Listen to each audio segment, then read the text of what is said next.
welcome to Blast the Process 4. I have FroobMcGuffin, and he is going to play Yakuza 3 for us. Howdy, Froob. Hey, good morning. Hope you're doing well. Right, well, yeah. I'm good. Good, right, well, yeah, I guess I'm Froob, I guess I'm good to go, I guess. Cool. Yeah. Whatever you want. Well, we're going to be here for a while, and I should go wildly, hopefully, underestimate. We'll see. So let's get going. We're going to do it on easy, because easy obviously ends the game faster. Surprise. Let's go in 3, 2, 1, go. So, thank you very much. So, this is Yakuza 3. Yakuza 3, we're actually specifically playing the remastered version of Yakuza 3 on PS4.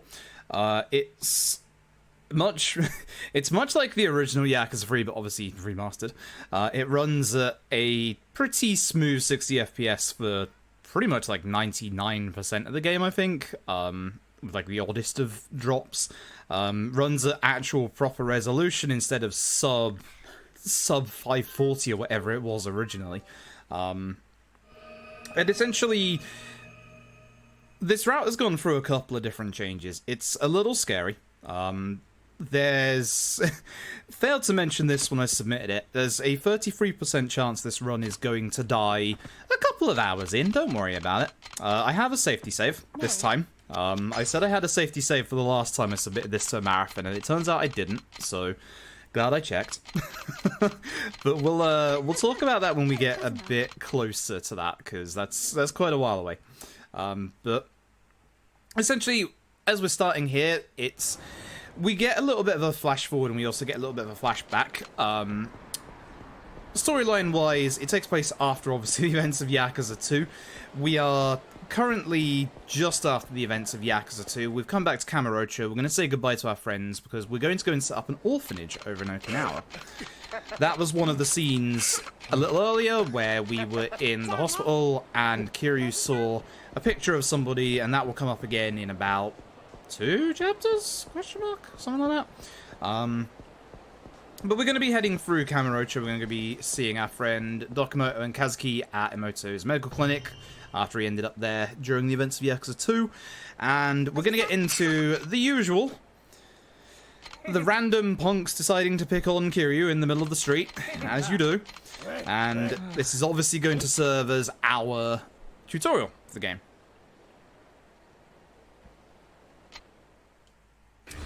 So the tutorial can be a little frustrating, as you'll see.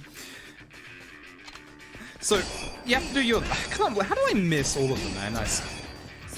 You can see that you have to use basically your light attacks, and then you get taught about the ability to use strong attacks afterwards. You can hit multiple enemies at the same time, and sometimes you can hit multiple enemies at the same time and it not count. Which is the infuriating part, and you might see that in a second with the tutorial after this. So it's teaching you how to grab enemies and attack them. Now, weapons. These enemies can... I'm fairly certain there was at least 1 or 2 hits in there that did not register. And that's the problem. There was definitely a hit there that did not register. But essentially, it's just teaching you literally all the basics, like... This is teaching us how to raise our heat, and then when we have maximum heat, we can use a heat attack against the enemy. You'll be seeing us use quite a few... You'll be seeing us use heat attacks a little later. 3 heat attacks for all. In all of this time, you can't see it, but all of their health has been actually going down behind the scenes. So, having spread out all of our attacks, they should always end up on 1 HP, especially on easy anyway. And then, obviously, the game asks if you want to redo the tutorial, which, yeah, no. No thanks. Yeah, those were actually some pretty good doubles. I think that's the the first tutorial I've ever had of this game, probably ever. There was definitely 1 or 2 hits in there that did not count, which is infuriating, and one of the reasons why Freeze tutorials are kind of bad. It's kind of weird. If you ever listen to us when playing Yakuza speedruns, a couple of us will say, "Oh, I really like this tutorial," or "I really like that tutorial," and then a couple of us will just go, Yeah, and don't really like freeze. Falls is great because Falls tutorials, you don't even have to do them. You can literally skip through them. It's great. It's the only Yakuza in any percent where you can skip through the tutorials. Some Yakuzas you can skip through the tutorials in New Game Plus. I don't know if you can New Game Plus with free, because I don't actually think I've ever seen a New Game Plus running free. I'm sure there must be one, but I don't think I've ever seen it. Anyway, we gotta go meet up with an old friend who goes by the name of Majima Goro. We're supposed to go to Theatre Square, but you can also go this way as well, which obviously leaves us a bit closer to where Majima actually is. And those punks are back, and they bought their Aniki, who also doesn't realize who we are. Ex-4th chairman of the Tojo being the biggest Yakuza clan in Eastern Japan. I'm going to go over here. I'm not going to go up against that sign this time. I went up against that sign earlier and had it kicked into me. We need the enemies to actually attack us here. You just got to wait for them.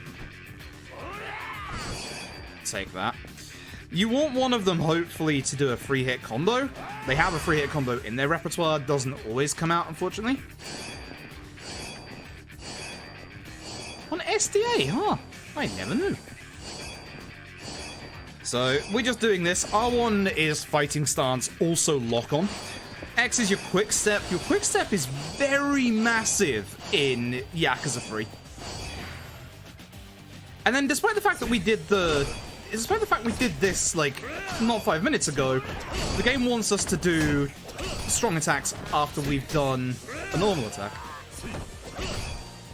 Literally the exact same tutorial from a couple of minutes ago. And now we get to beat everybody up. Now, one important thing that I just did there... you moved too far away. Come on. Nah, I'm not even gonna bother. Yeah, that's what I was a bit worried about. So, I was hoping to get this guy with a heat attack to finish him off a bit quicker, but he was a bit too close to the wall. So, one thing you saw there, that happened a couple of times during that fight, is the enemies were bouncing off the wall. Yakuza 3's fighting is actually very different to every other Yakuza game. It might look quite similar, but there's a lot of little subtle differences, and the game wants you to do this thing called bounding. And bounding is basically where you knock the enemy against the wall and keep bouncing off the wall for like a little extra damage. Thankfully, I didn't get a bad fight spawn here. The interesting thing about Yakuza 3 as well is that fight spawns don't care about cutscenes, which is not great. The newer Yakuzas, if you get into a cutscene, you can like despawn the fight spawn, or the fight spawn will just like walk away.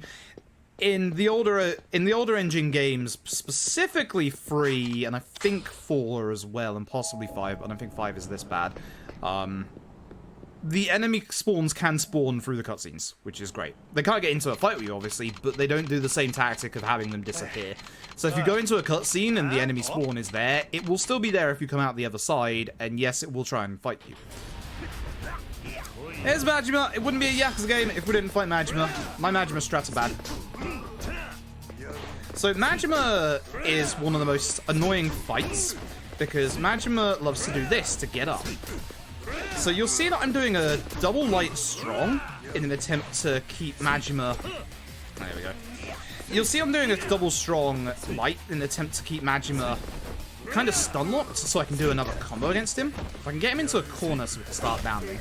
Oh, I am messing this up. This is the new strat. I was really hoping that he'd actually like break my guard and then laugh there.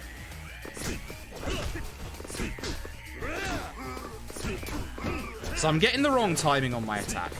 So every boss as well has this thing called Feel the Heat, which you're going to see here, because I'm not doing a good job of this fight. So basically at every boss, they have a certain HP threshold where if you hit that HP threshold, you'll get this move. You can get other moves during the actual game, not in the speedrun, because it's very, very slow to try and get it, so we're just going to be seeing that one, at least hopefully not anymore. I let Majima out of this corner. Now Majima's going to be a pain. And he's still not going to laugh at me.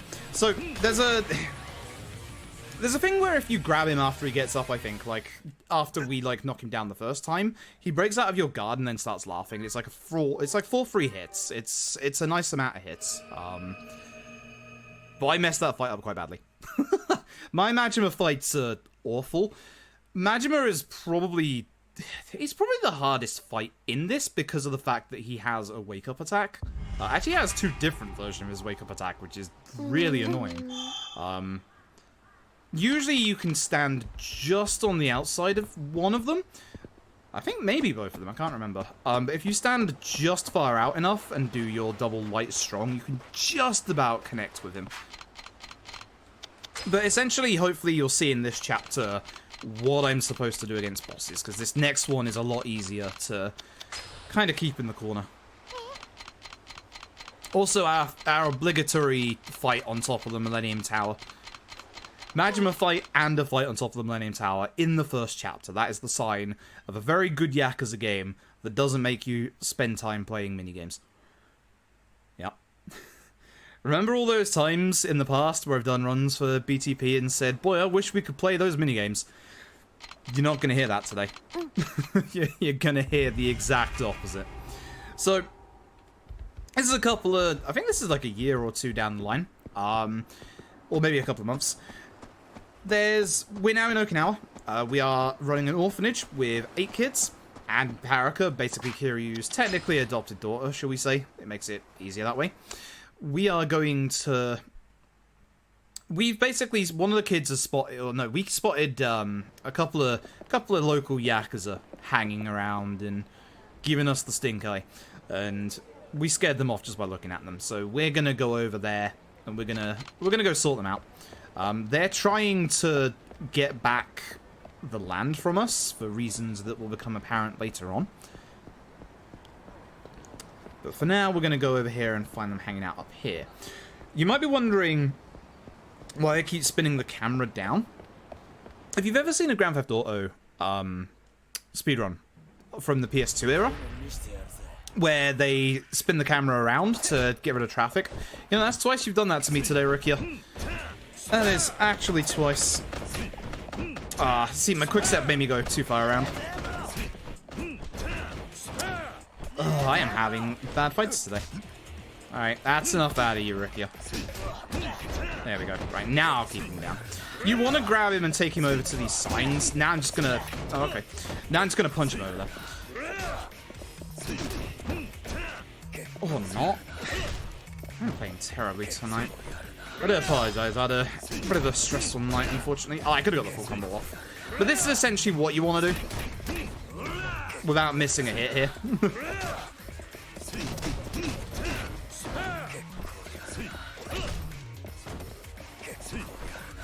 Try and push him into these signs for extra damage. There we go. Look at that. That's the damage you're after. And again, trying not to see us feel the heat.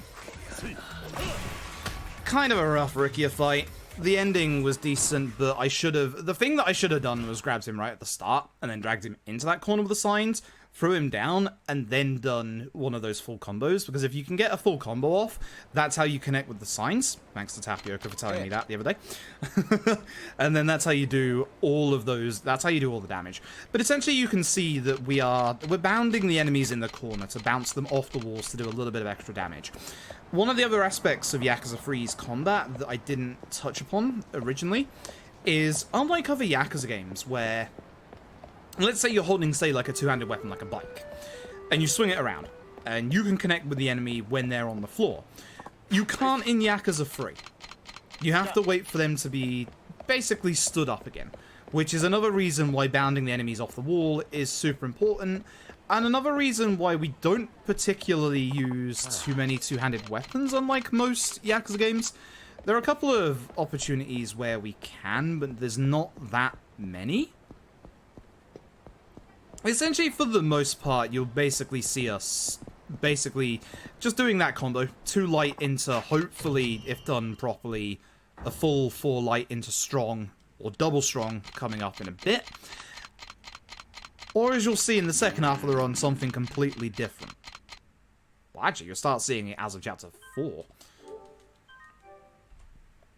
But either way, we met with Nakahara, the head of their family, and basically he tells us that there's there's a big political side to Yakuza 3 that kind of just got shown on the TV there, where there's two things that are trying to be built in Okinawa. There is a land resort deal, and there is a military base deal. Shout outs to the original Yakuza 3's localization that said it was both at the same time when it wasn't.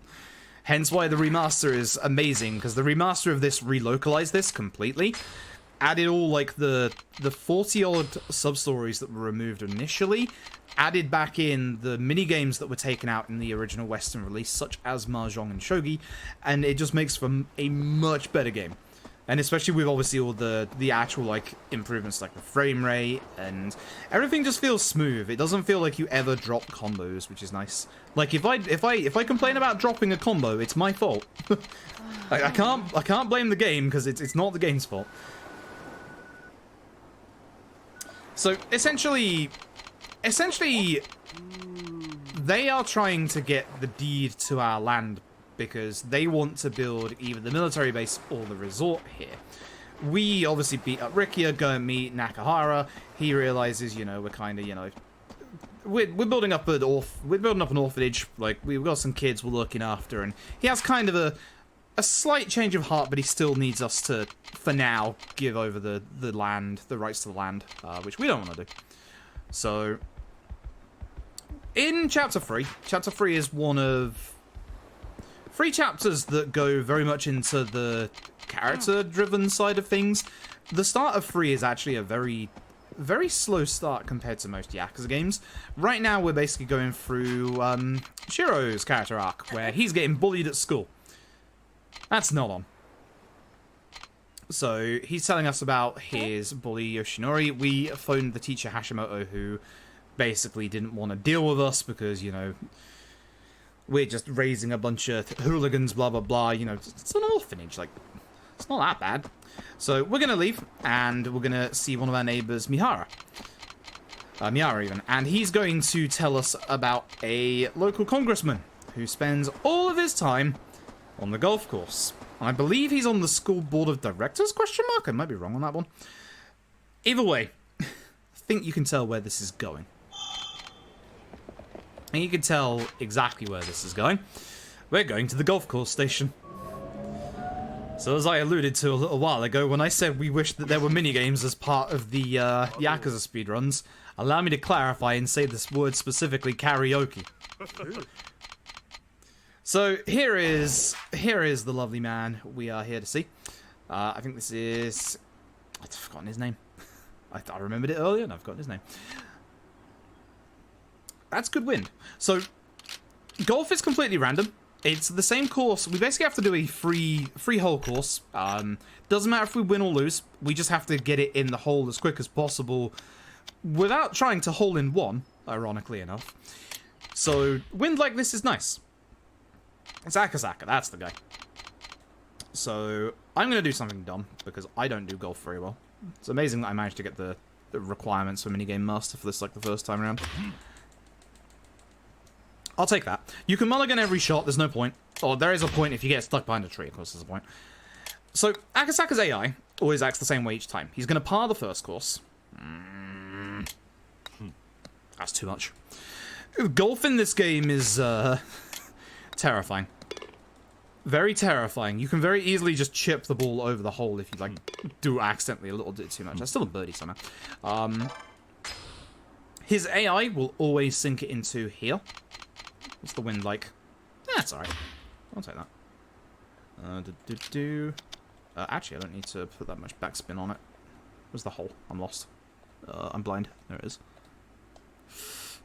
Might be a bit much, but fine. That'll do. I'm a little far off, that's fine. Yeah, sure, why not? I don't know how to read... Okay. I don't know how to read the green, if I'm being honest. I never have been able to. So he's always going to birdie here, we're going to par. So we're now on even score. And now Akasaka's AI is going to explode. Akasaka's going to forget how to play golf. Oh my goodness. What is that? What is this wind? Excuse me? I don't think I compensated for that. Oh, I did actually. Okay. So that's some horrible wind. It doesn't matter. Akasaka's still going to do some bad shots. Yup. What is he doing? What is he doing? Cool. So, what am I doing?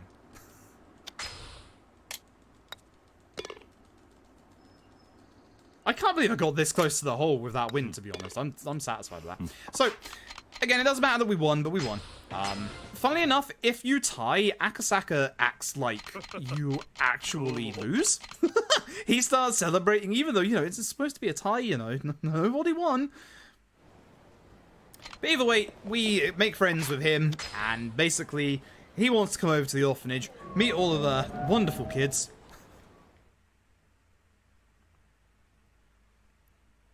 As you'll see any second now. There he is.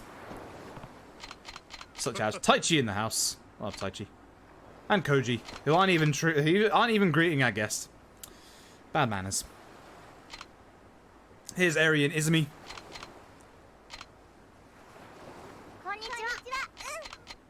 And then here comes Shiro, who has been beaten up at school. Here's our teacher Hashimoto, along with the bully, who just happens to be Hashimoto's son, and calls Akasaka an old fart. Everybody's happy. The day is saved. That's the end of Shiro's character arc. So, Haruka comes home from school. She's going to make dinner. And we're going to go start the next character arc. Ayako's. Who actually gets 2 in this game. Actually, no, it's not. I guess it's not necessarily Ayako's. I guess it's kind of Aries. For reasons you'll see. Anyway. Ayako borrowed some money from Taichi. And Ayako can't pay it back. Because somebody went into Ayako's bag and stole the money. It's time for us to roast the kids. So, walking animations, by the way. Reminder that this is a very early PS3 game, so the walking animations in this game are phenomenal. You can activate Rinua's, not Rinua, that's Final Fantasy, you moron. Riona's dialogue from outside. Eri and Izumi over here. Then we'll be heading to the beach, where Koji, Mitsuo, and Shiro are playing.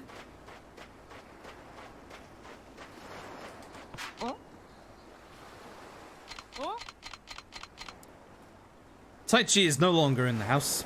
Taichi's actually outside. Dang it, Taichi, get back in the house. Don't you yell at me, young man.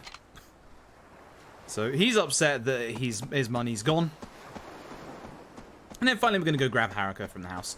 You'll see that we're going into these doors very specifically because every time you go inside the house you can only walk. Also, you can't actually sprint in this game, but despite that I will still hold the button to sprint like the other Yakuza games. It's a bad habit at this point and I will never get out of it. So, now that everybody's gathered together, try and guess who the guilty party is. No, can't tell. So, everybody starts pointing the blame at everybody else. Kiryu says, you know, if you come clean, you know, we'll just forget about it, etc, etc. We're going to go to the side room and, gasp. It's Eri in Ayako's bag. Surprise! And then Eri runs off.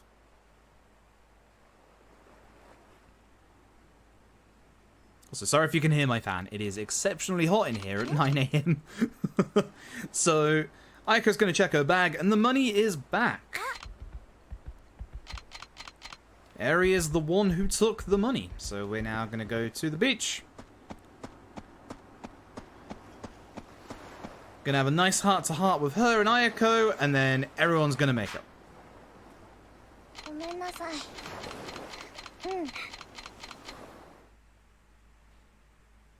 I remember more about the character arcs in this speedrun than I do the main plot. Because you blast through the main plot, but these character arcs take a while. And yes, you can go fishing. There is a fishing pole over there. Fishing is good. So everyone's now gathered together, and we're just gonna say, forget about it. Everyone's gonna get angry, and then we're just gonna teach them a life lesson. Not in the Kiryu way, because Kiryu's life lessons are a little bit violent.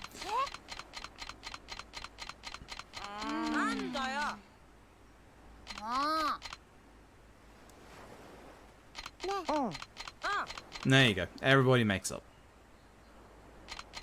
Lovely. Right. And with that done, we can actually move on with the main plot.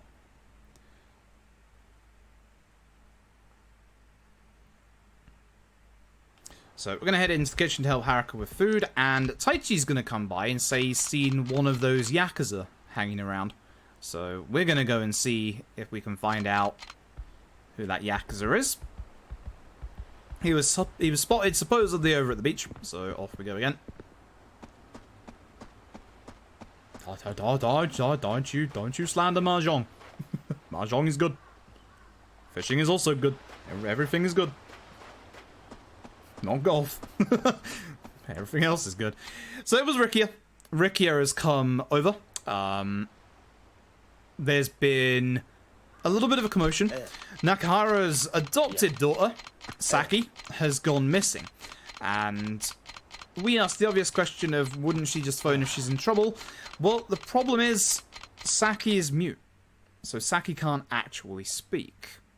Trauma related to her mother, and funnily enough, her mother has been spotted around town. So we're going to go and see if Nakahara's alright, because Nakahara is going absolutely crazy right now. So as of this point, we're going to get a few more fight spawns. Even though Ricky is with us, we do get fight spawns like this guy. That's a fight spawn right there. So you'll see me again. I'm pointing the camera down so that I can despawn civilians, although in the middle of the road it's not that bad. That's a fight spawn right there as well. Good. At least they're out of the way. That's the important part. Because the fight spawns in the PS3 Yakuzas can be rather nasty, as you might find out in this run. So Nakahara's angry. He thinks that Saki's run away. But we're going to go and find her for him.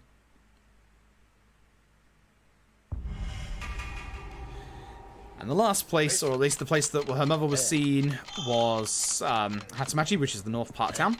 So off we go. Now, it doesn't look like it. We can't actually, like, use the taxi to fast travel here. We have to go and see a... Like, I'm fairly certain. Watch me be wrong here. Fairly certain we need to go and hit this story trigger here. And yes, you can have a fight spawn on this corner with this story trigger, which is great.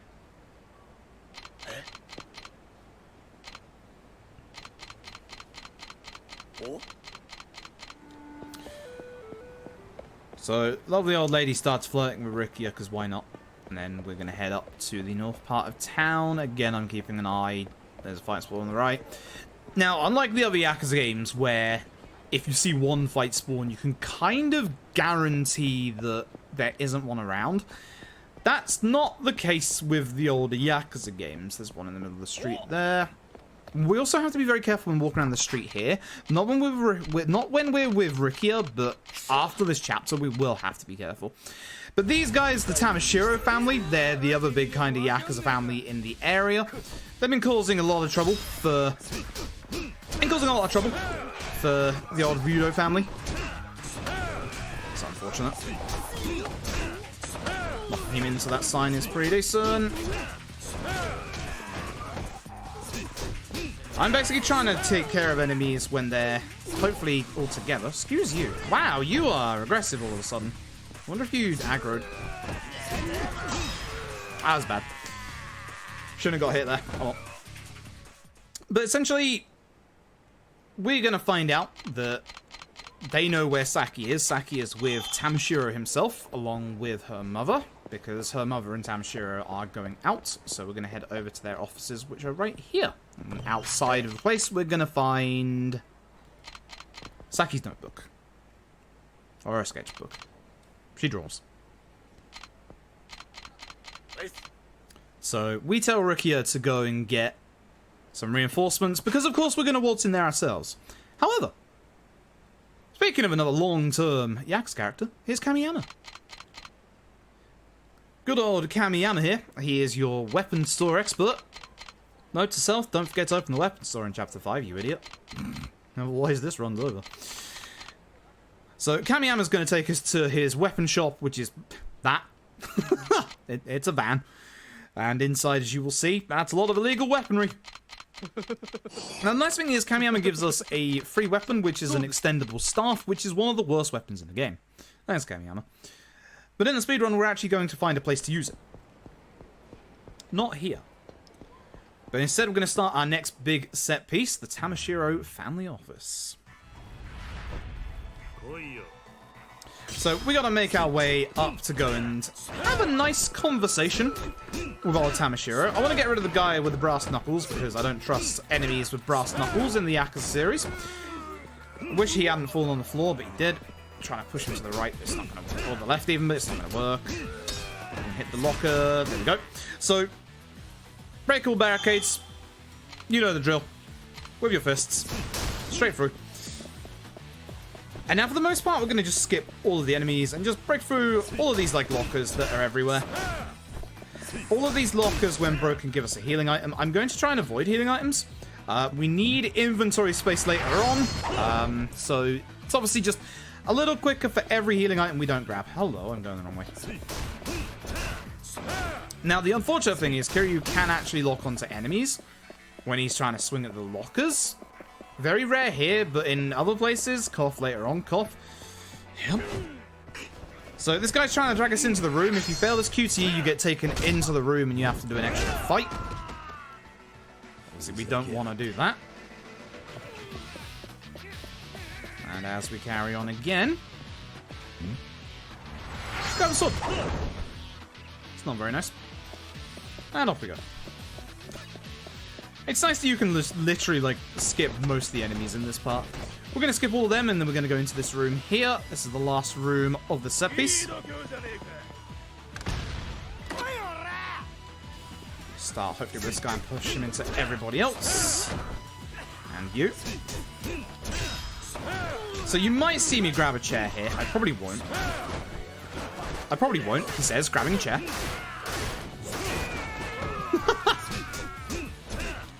Might have lied, don't worry about it.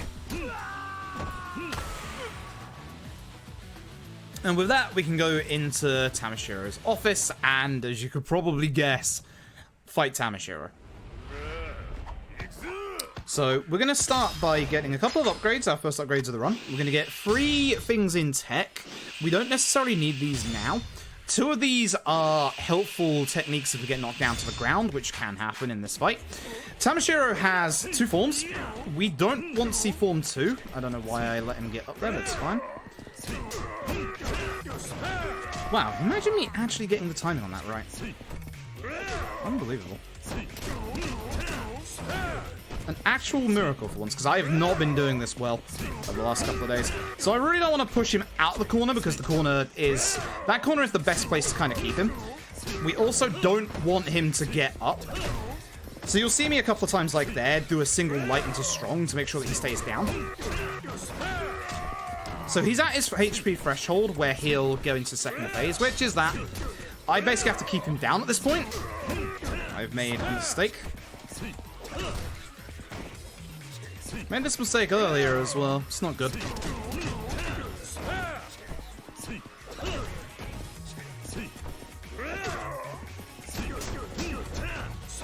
That's bad. So I'm going to throw him here. I'm going to try. He's a little hard to throw in heat mode. I might not be able to. I'm actually going to fail this QTE. He says fail. I keep pressing different buttons, but no. So if you fail this QTE, it ends instantly. Would you believe it? So now Tamashiro is going to be problematic. So I'm really hoping to knock him on the floor, which is not going to happen. I can bait him out with a 2 light into strong? Or is it 3 light? I don't remember. 1 or 2. Basically, for now, I really don't want to see us feel the heat. I don't care which corner you go in, as long as I can keep you in a corner. It's not going to... yep. The other corner is a little better for keeping Tamashiro down. Or bounded, I guess.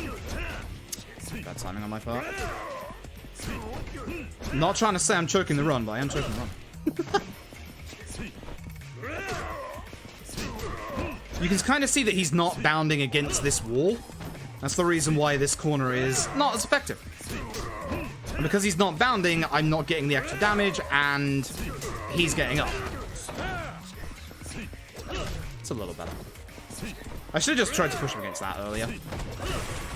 Bad fight. Pretty bad fight, unfortunately. But never mind. So, with that, take care of Tamashiro. Nakahara is an adept, and hey, Daigo! Turning up like you always do, out of nowhere. So, Daigo basically comes along. We find that... Oh, here we go. It's plot exposition time. So, Daigo basically says to us that he's going to protect our land. There was a cutscene very, very earlier on in the game where Daigo got shot. The other cutscene earlier in the game where we saw the picture of the person. We are now back at that point here. The person who shot Daigo and the person in that picture is apparently the same person, and it is the spitting image of our foster father figure who is dead. Interesting, that. So Nakahara's been shot. He's now in the hospital. Daigo has been shot. There goes Daigo again. Who knows where Daigo is? I mean, we know, but... So once again, much like every other Yakuza game that isn't 2, Daigo goes missing. So, obviously with Daigo getting shot, we're going to head back to Kamurocho and we're going to deal with the Tojo clan. Can't have the 6th chairman getting shot and going missing again. I don't know why I try and despawn civilians here. There's no one here. Force a habit at this point. So, despite this, would you believe me if I told you it's time for more character development? So, here's Izumi's character development with this lovely dog. So, Izumi, when she used to have parents, used to have a dog, looked exactly like that, went by the name of Mammy. Izumi wants the dog, because it is a stray dog. Koji and Taichi went after it but couldn't catch him. So Mikio and Izumi are going to go instead. And then we're obviously going to follow them as well. Here is Yonoshiro. Yonoshiro is your weapon master for Yakuza 3. He'll teach you a bunch of different moves with, I think, 3 different weapons. We're not going to bother. Or it, like, unlocks the ability to use those weapons. I can't remember if that was this or if that was one of the other Yakuzas. 2? I don't know. Either way, we're going to do a little bit of spring cleaning in the meantime. We're going to be getting a couple of things for later in the run. First of all, what we're going to do is we're going to actually do this sub-story here. We're going to start it. This friendly lad is in bankruptcy. He is in debt. So, we're going to suggest a file for bankruptcy. It doesn't matter which of the options we choose here. We just need to get through this sub-story. So, with that done, that's going to spawn another sub-story that we're going to do a little bit later in this chapter. For now, we're going to go and grab a couple of items. See those 3 walking on the right? That's the sub-story you have to be careful of around here. Any fight spawn? No, good. Looking up ahead of time. This locker key will get us a blackjack amulet, which is one of the things we need for the run not to die about an hour and a half in. And avoiding them, we have 1 fight spawn on the right, which is good. It's in a good place. I was worried that old lady was a fight spawn. So, here's the dog down this alleyway. Remember when I said Yakuza 3's fight spawns can be pretty bad? You can have 2 fight spawns at the entrance to this road here, with no way to get past the both of them, and it's just random if they both spawn. I have had that happen before. I think every Yakuza 3 runner has had that happen at least once. It's pretty rare, but it can happen. And it's just like, yep, just take the time loss. That's what you're getting. So we're going to catch that pup. He's going to head off. Look at him go. You're going to find a lot of characters can run faster than Kiryu in this game. So, pup goes over here, next to this shop. It's closed down, I believe, liquor store. I might be wrong on that. So, he's scared. Izumi doesn't really know what dogs like, so she's going to ask us what dogs like. Now, very specifically, we want to pick the bottom option, which is bones, because we can't actually get bones, and that's the important part. So we, in the meantime, are going to go over here. Look at these stairs and get this locker key. This is the Expulsion S12, which is a shotgun. One of the strongest shotguns we can get in the game, as you will see later. So what we're going to do is we're going to go into the nearby M store to ask if they have a bone. And this was found by Tap. This was found by Tapioca. So we're going to speak to the employee, ask if he has a bone. He's going to say no. Now, you're supposed to go to 2 different shops, but for some reason, upon leaving and then going back into the M store, the clerk has magically forgotten about us and our conversation that we had no more than 5 seconds ago. He's going to tell us that he doesn't have bones still, and we're going to leave. At this point, we're going to know it's a bit of a fruitless attempt to try and get a bone. And we are going to... I should have said spineless. That would have been a bad pun. That would have been perfect. And we're going to go back and say that we couldn't get any bones. Izumi's now going to ask again the exact same question, and we're going to answer in the exact same way. Because of this, Kiryu's going to go, okay, I'm going to go find a bone, and then he realizes, wait, this is stupid, and that pushes on this story. All in all, by doing that, you probably save somewhere between like 2 to 3 minutes just going around, going to like the store, trying to find like either a... like milk or a ball or something like that. So what we're going to do is we're going to go into the Mahjong parlor. Going to toy with you all and show you Mahjong and then leave. Because for this part, you need to reload the map by either going into a store or going to like the golf station or back to Morning Glory. But going in and out of the Mahjong parlor is not only the closest place to do that, but it also puts you directly into the cutscene. So 2 thugs came along. The pup was just guarding his old owner's store after he died, and the pup saved Izumi and Mikio, and there we go. Everybody's happy, the dog's gone home with us. Now we have a dog by the name of Mane. Cool. Sure.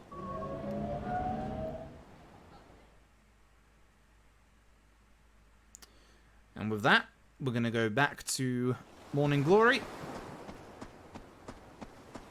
It's time for more character development. So Rikiya is overseeing Mitsuo and Riona. Mitsuo is trying to ask Riona out to the cinema, and Riona doesn't want to go with him. So Mitsuo is going to get a little depressed. Poor guy. Just needs a bit more self-confidence, that's all. So, unfortunately, Rikiya has a wonderful, quote-unquote, idea, where we're going to buy him some fresh clothes. The 2 people wearing Hawaiian shirts are going to go clothes shopping for a kid. That's, I'm sure their fashion sense is impeccable, by the way. As you're going to find out. Now, we're going to do a little bit more... future-proofing in this part. There's a sub-story on the right that I'm going to avoid. I'm glad I've remembered to avoid that for the past couple of runs, because I never used to. I'm going to go this way, because it's a little safer in terms of fight spawns. There was that guy there, so hopefully there won't be another one. This is a longer route to take, but it's a little safer because it has a few less fight spawns. This guy's not a fight spawn. It scares me every time, but he's not. That is. That is. So because we did the debtor trying to jump off the bridge, that unlocks a couple of new sub-stories, including this one. Now, this fishmonger was supposed to sell this fish to this lad for a bit of money. And the restaurant bought that fish, or a restaurant in town bought that fish for 200,000 yen. So, what the fishmonger wants us to do is to take the 200,000 yen and go and get the fish back. Or, is that a fight spawn? No. What we could do, that is... Can I sneak past to the right? Yes! What we're actually going to do is we're going to take that money and we might just go and spend it on 13 illegal guns after we do some illegal gambling. You know, as you do. So, we bought clothes for me, so you get a choice between two shirts and 2 accessories, an American flag print shirt and a dragon motif shirt, or obviously the sunglasses and the 10-gallon hat. We went for the USA print shirt. Because heck yeah.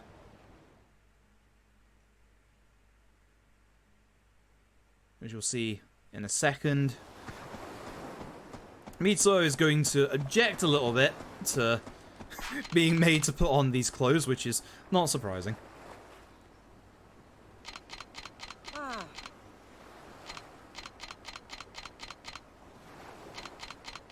Rikiya's clothes are just his old school clothes, which Mitsuo refuses. Hell yeah. Look at that. Fun fact. Original release of Yakuza 3 on the PS3 had that shirt as a... I can't remember if it was free DLC or post-game unlock. Had that shirt for Kiryu. Many, many memes were born, as you can probably imagine. I still remember one to this day.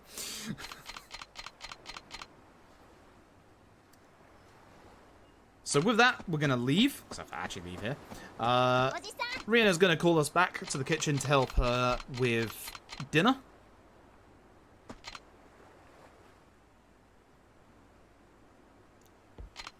Going to help her make a bento. Because she's going to go out with a couple of her friends. We're going to leave and overhear a conversation with Riena and Haruka. Riena's going to say something absolutely abhorrent, and then she's going to run off. And we're going to get caught up with Taichi, who's going to say that Mitsuo left a little earlier, really down in the dumps. And we need to go and find him. So, we're going to go find Mitsuo. He's downtown again.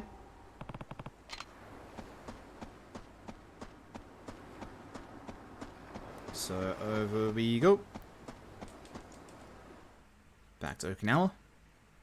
And we're going to head over towards the coin lockers. Which we're not going to open just yet. Because we're going to get brought back to the house, mainly.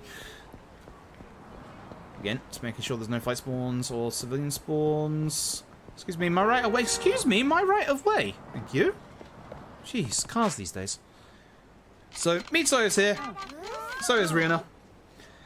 Unfortunately, she starts getting bullied by her friends for the scar that is on her arm that she got when her mother burnt her with boiled water before she came to the orphanage. And Mitsuo saves the day, gets a little beat up, everybody's happy. The end. Time to leave.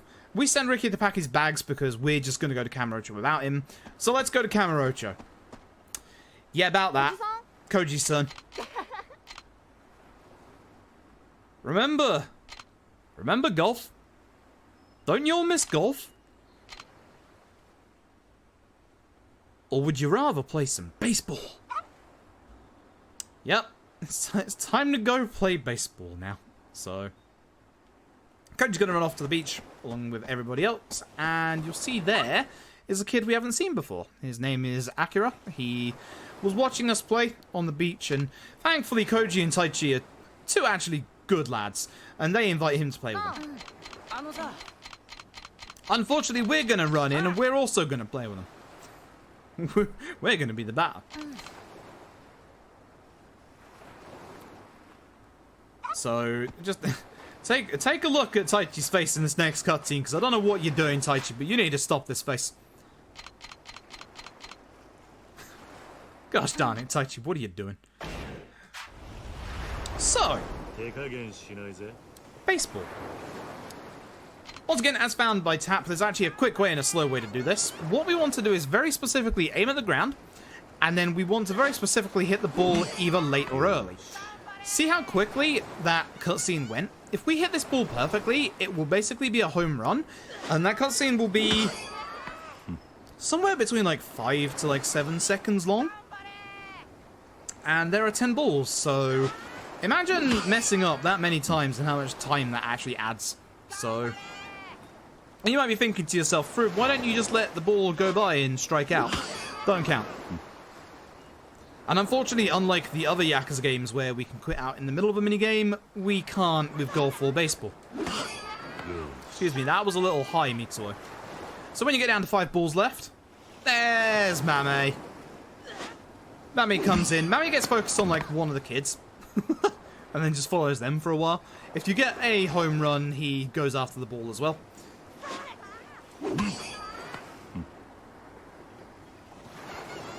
Good old Mame.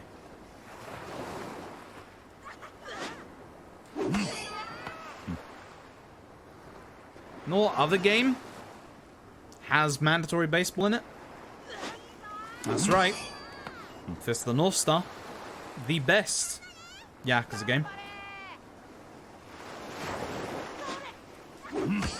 Not being facetious in the slightest.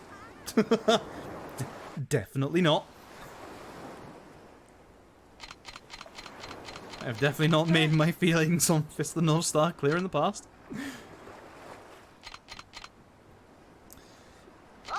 And so with that, everybody's going to go off to play, and we're going to go pack our bags to head to Kamurocho at last.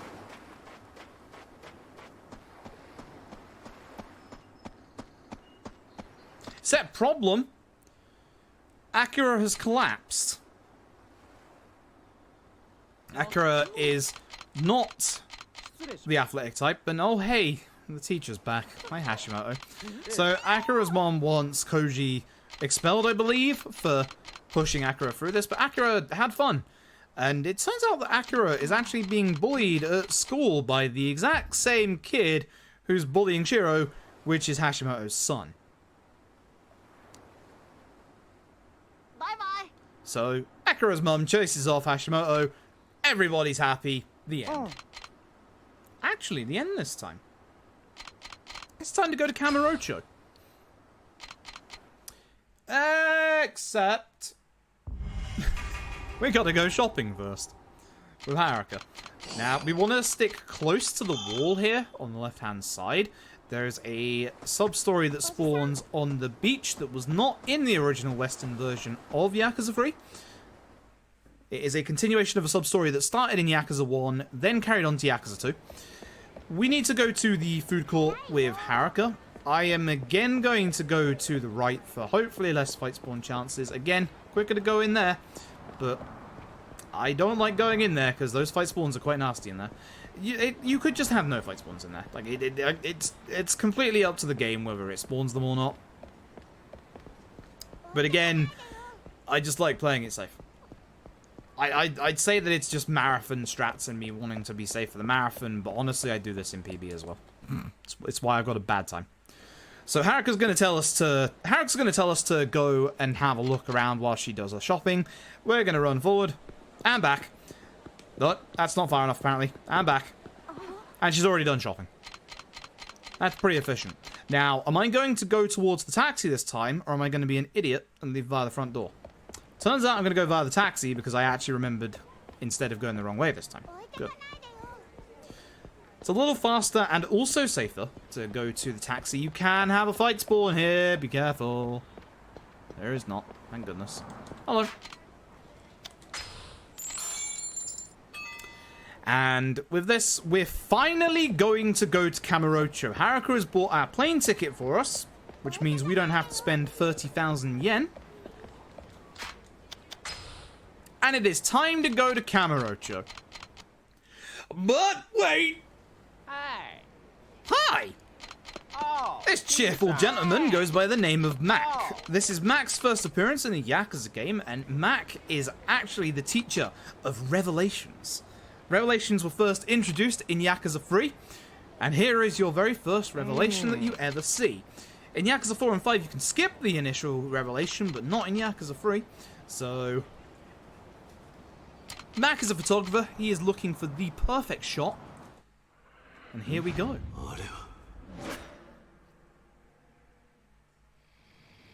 When Haruka get 30k? Selling drugs. You think I'm joking?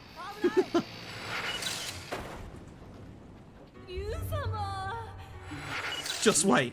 Seriously, just wait.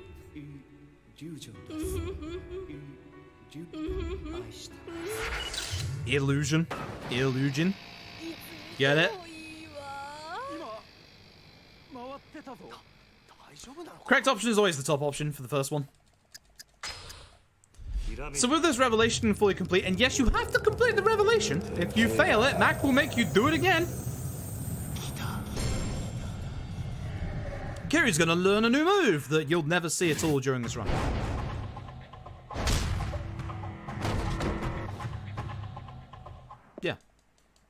So there are, I believe, a total of 9 revelations during the game. Bye. Later, Mac. We'll see Mac again later. Unfortunately, here's Taichi in the house. He wants us to do a sub-story for him. He wants a magazine of some kind. No. Here's Mac to tell us about the revelations in town. But we're going to go over here, grab this locker key. And now we're finally going to open the locker keys because, hey, guess what? It's genuinely finally time to go back to Kamurocho. So, there's a sub-story here. This lady on the right. Talking about a cursed... Oh no, it was the three in the front who were talking about a cursed locker. She is actually also a sub-story, but she teaches you about, like, looking in first person to find locker keys. So there's the expulsion, there's the revolver that we just picked up, and here is a blackjack amulet. These are the 3 items that you need from Okinawa. Earlier bad revisions of this run that I made originally included a SWAT armor vest, which sold for like 30k. But thanks to the routing of Tapioca and Notaku, this run changed for the massive, as you will see. The second half of this run is a very interesting thing, especially in regards to other Yakuza runs. Excuse me, lady. Okinawa Airport Station. We're finally going to Kamurocho. So we get introduced to our 3 main antagonists, Mine, Hamazaki, and Kanda. You'll be seeing them real soon. Or not, in the case of Hamazaki, who you don't actually see that much in this game. Unless you do, essentially, the side content, where he is actually a hidden boss in this game. So, you know, whenever we come back to Kamurocho, you gotta go to Stardust to get the local info. This is Hasabe, a member of the Tojo, of very specifically the Nishikiyama family, which that's a name you should remember if you've ever played Yakuza 1 or 0. So they're trying to buy out Stardust, 300 mil. Stardust not having any of it, and they are obviously muscling in on Kazuma family turf. So, you know, we're going to teach them proper Yakuza etiquette. First, we're going to get double finishing blow. Let's do a second strong attack after our first. We're going to equip our pole. We're going to equip our shotgun, and we're going to equip our revolver. And then we're going to beat every enemy up that isn't Hasabe.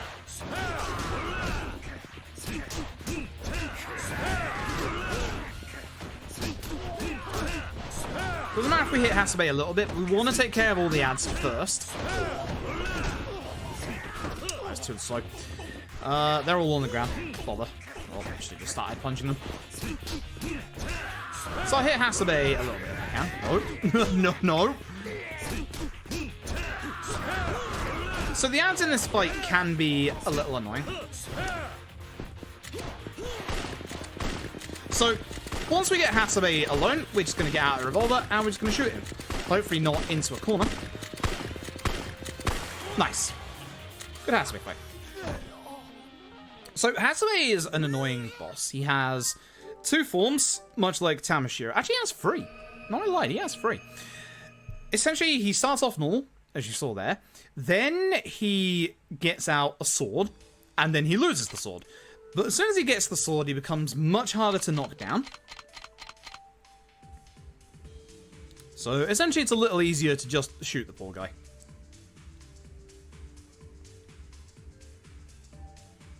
Now, we used to shoot a different boss, and this is one of the quicker chapters in the game. There's 2 chapters that basically end in, like, within 10 minutes, and this is one of them. Another voice cutscene, so spam through with X is quicker than holding R1X, like the other cutscenes. Kashiwagi says, you know, we need to come to Tokyo, and coincidentally enough, we are in Tokyo. So, we need to go and meet Kashiwagi at the Millennium Tower. Now, it's not going to look like it, because usually in a Yakuza game, if you're being railroaded to a specific point, on the minimap there's usually like little things to tell you that you can't go certain ways. Here we have to go a very specific way, and thankfully, we can actually take a little detour along the way, which is what we're going to do. I'm going to grab ourselves the first of our locker keys in Kamurocho. In fact, we're going to get all the locker keys we need in this chapter. So we're supposed to go to the left here and go north on Pink Street, but we're going to go south. Because we need to go to the convenience store. We need to go to the Popo at the entrance of Pink Street to get the only thing you know you need to come in here for, which is a locker key containing a shotgun. As you do. So we're going to take this, and now we're going to go back to Pink Street, and we're going to go along the route that the game wants us to take.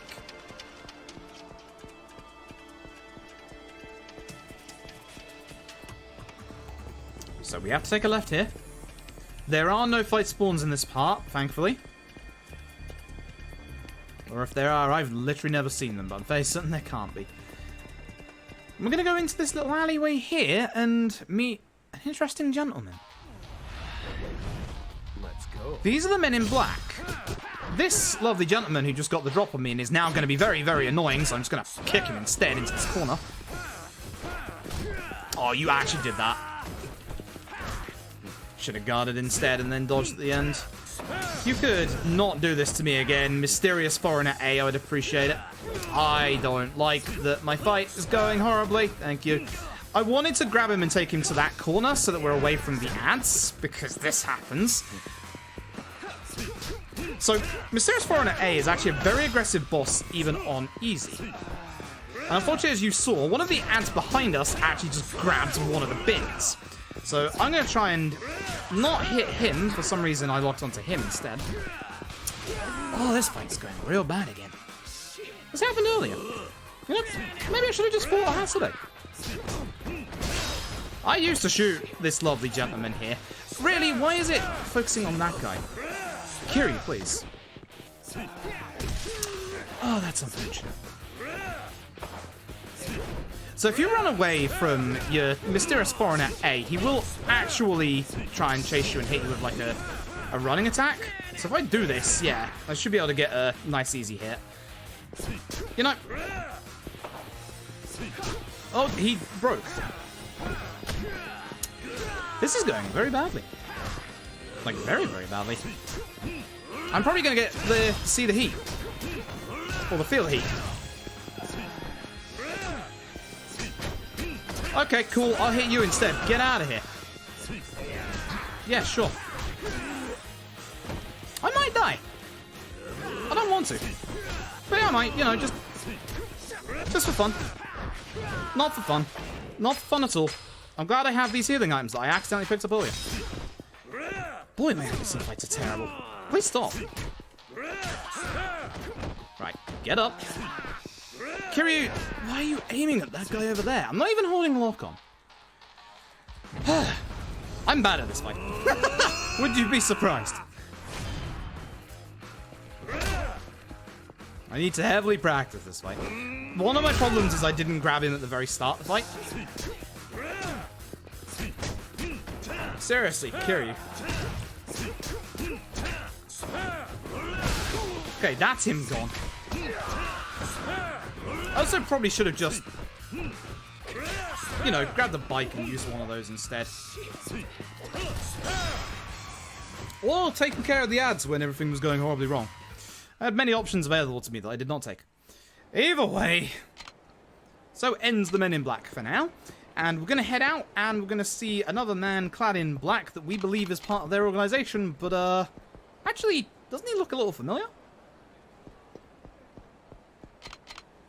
Either way, we're going to get into another chase segment. This is going to be another tutorial for the chase segments. So, in this tutorial, you're supposed to... You see that he has a health bar at the bottom, right?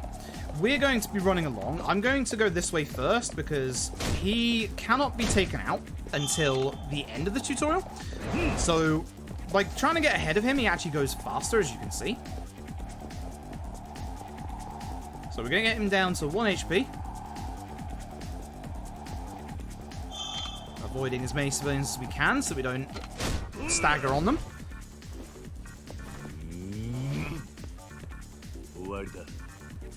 And surprise, surprise, would you believe it? It's Mac! Mac's now in Kamurocho, also hunting for the perfect shot. So Mac will now teach us about revelations here in Kamurocho.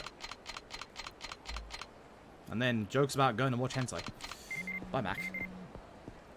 So we're now going to do, again, a little bit of spring cleaning. We're going to head over here.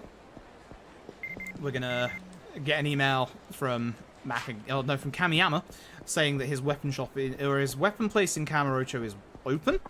But what we're going to do is going to speak to this lovely gentleman. Then we're going to go into this rather adult shop. And we're going to ask about the mixed bathing hot springs special, which that man outside of that van told us about. Now, this van might look very familiar. It does look like Kamiyama's truck, doesn't it? He's going to let us in, and yes, it is exactly the same. This is the weapon place that you can buy weapons from. By doing this, we have to very specifically do it in this chapter, because we can't do it in the chapter where we will be visiting that properly. I'm going to head into Bantam now. I'm going to go and grab this locker key. And then we're going to go and open the lockers. Again, this route was made up by Tapioca and Notaku. This is all part of our new route. I'm sorry if you can hear voices. My window is open at the moment. Because it is exceptionally scorching hot today. Fancy that. So you can see here, you can see the sheer density of NPCs because I haven't despawned them. The remasters actually have a higher NPC spawn rate than the original games because it's running on stronger hardware. Which does make me wonder about potential PC ports because imagine the amount of NPCs it might spawn at 144 FPS. Or with good hardware. Just won't be able to move. Either way, we've got our items, we've got our shotgun, which I should be equipping right now. I mean, I could save it until the next chapter, but... And as we said, we've got our blackjack amulets, which are the actual important items, so... Here we're going to meet up with Kashiwagi. We're going to give him the picture that Saki drew of the man who shot her father, which is of our late foster father, Kazuma. And unfortunately, helicopters. Unfortunately, helicopters happen. And unfortunately, during our lovely conversation with Kashiwagi, this is definitely not his blood on our jacket, and it's definitely wine, because we sat down and had a lovely steak dinner with the guy, because it's been ages since we saw him. Unfortunately, the police don't buy that and know that it is blood, and they're going to try and stop us. We could, of course, just take the jacket off. No? No? Okay. So, here's the next tutorial as part of the chase segment. Running away. So there's going to be a couple of sub-stories in the game where you have to run away from certain targets, and this is your tutorial on how to do that. There are police, as you can see on the minimap. All of those pink arrows are police, and you can have all of them running after you. If you bump into civilians like that, oh goodness, you slow down, and yep, you basically go to a crawl, and you have to re-hit the run button. And it's probably going to happen in this next part, because this next part never goes well for me. So you can't, despite the fact you can do this, you can't despawn like the civilian spawns. Shouldn't have shown that off. And as you can see here, there's quite a few, and yes, there's 2 police spawns. I got very lucky there, I'm very happy. Because I always mess that up. So to get that in a marathon is thumbs up. So it's a little faster to go around the bins, apart from this one where you have to go over because of that cop spawn. And we're gonna run to the Champion District and meet an old friend, Date! So Date's gonna come and save the day. Now in this part, we have to again avoid the police. I should have my camera pointed downwards so I don't spawn in civilians. Date can walk into civilians. Now, we can push Date along a little bit. We can also push Date backwards. Which, would you believe it, makes him go slower. So we want to be a little careful here. Now, there's some parts where Date's going to walk where we can actually run. Like this part here. I'm not going to... Yeah, see how he, waits a second if you kind of push him off course or if, an NPC pushes him off course? I'm going to make sure we don't do that too many times. I am, of course, going to do that a couple of times. But essentially, we want to try and push him, if we can, into like, the next part. I'm being careful here because that policeman on the right actually can see you. You get, I think it's one get out of jail free card in terms of, like, getting seen by the police.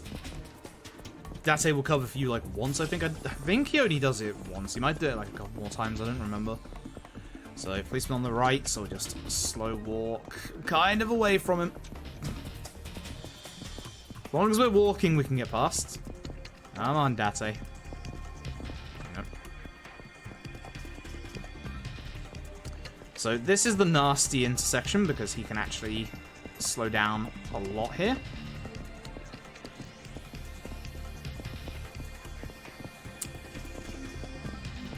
Oh my goodness. And this is what happens. This is what happens when you push people into Date or you push Date off of his path. Come on. Come on! Did a very bad job of this.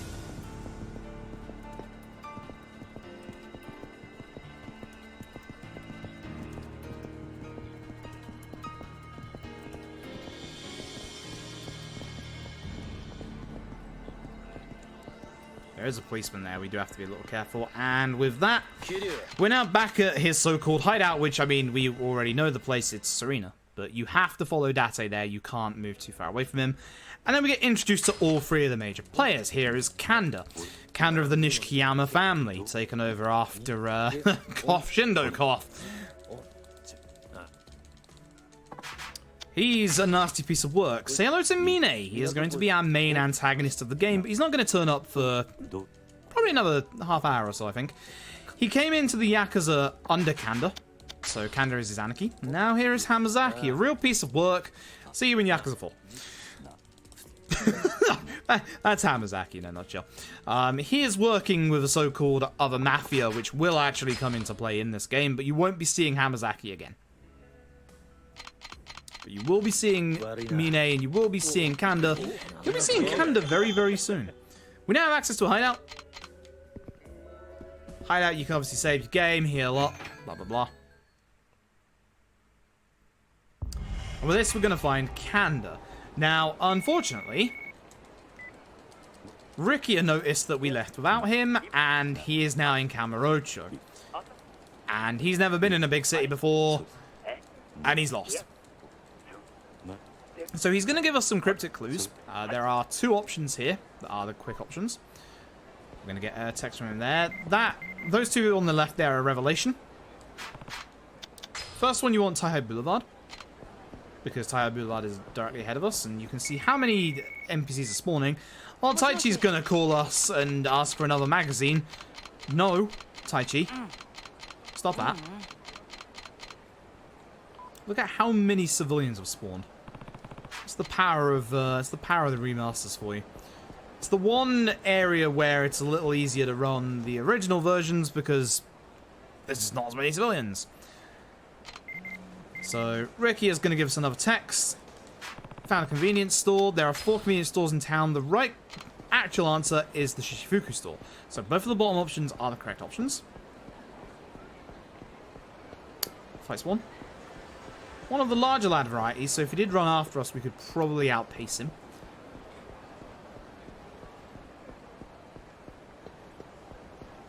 Just looking up every so often to make sure there isn't a fight spawn in front of me.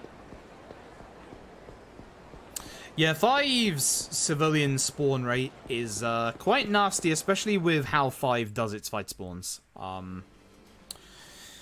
The PS3 era Yakuzas can be a little nasty with their fight spawns at times. 4 is actually quite nice, in most regards. But 3 and 5, as I said with 3 earlier, you can get like 2 blocking the one route you need to go down. 5 is worse. There is one part in 5 where you can literally have 5 different enemy fight spawns on one street corner that you have to go down. So you can have like 2 on the side of the road, another 2 on the other side of the road, and then you can also have one that's walking in a bunch of civilians and is really hard to see. And because the camera is panned out a little more in Yakuza 5, it's harder to despawn civilians So it's a lot harder to be able to see the actual enemies that are hiding in the group of civilians. Unlike here, where they'll just spawn in anyway, but the civilians won't. Either way, the conversation we just had was a sub-story that was removed again from the original Western release of Yakuza 3 back on the PS3. It's a sub-story that follows up a certain character from the original Yakuza 1. And obviously Yakuza Academy. And we found some of Kanda's lot, the Nishikiyama family. We're going to take this guy in the front, and we're going to go and wrap him around this tree. As you do. Here's all the damage that did. And then we're going to deal with, hopefully, everybody else. I think he just aggroed by the looks of things. Again, bounding enemies off the wall, as you can see. Is the way to really hit the damage. Okay. And with that, we saved this lady from these thugs. These thugs were looking for... These thugs are looking for a lady to take back to this love hotel, because Kanda has a very weird hobby where he likes giving people massages. Not sure I fully believe that one, but sure. So, we now know where Kanda is, and we're going to go to our next big set piece, which is the Love Hotel. And thankfully, it's just up here, in the hotel district.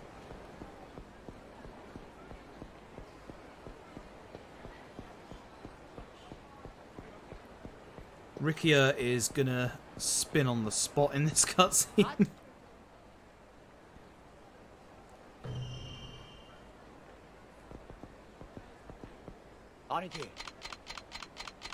There he goes.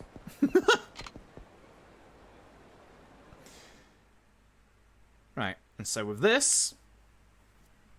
Oh, once I've actually skipped the actual cutscenes. I have to find Kanda. So this first fight is basically against some thugs that we have to take care of. Again, try and bound as many of them as possible to begin with, so that we can hopefully take them out in one go. You can also bounce people off the floor like that. I missed my second hit, which is a shame, because otherwise that would have been okay.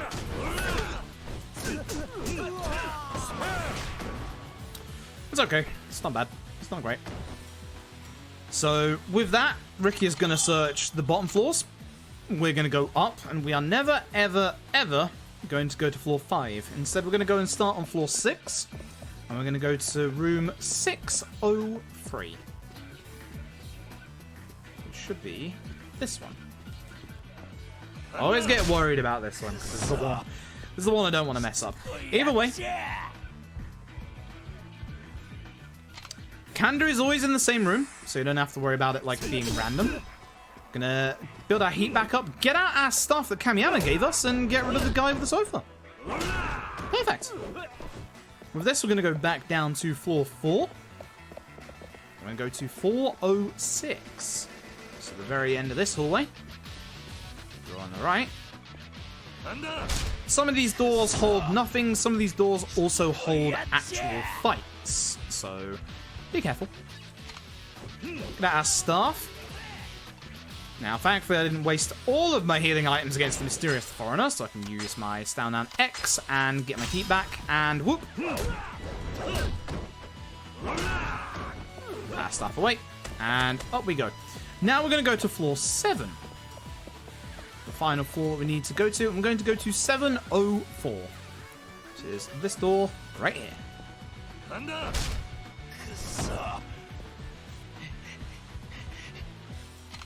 With that, he's going to go up to the penthouse. That's also where we're going to go. And we're going to fight Kanda. So Kanda is, as you can probably guess, a physical powerhouse. I didn't want to push him this way, and also I kind of dropped my combo against him. That's fine. So, at some point, Kanda is not going to want to go down on the ground again. Can I stop missing my attacks against him? That's probably it right there. That's unfortunate. He's going to go grab a weapon. Or he's going to try to. So, the stall is really bad because the stall can actually stun lock you. It's going to break in a second, and hopefully picks up one of these sofas. There we go. Sofa isn't too bad. Right, so he's now going to grab, as you'll see, one of these giant plates off the wall. I need to do a little bit more damage.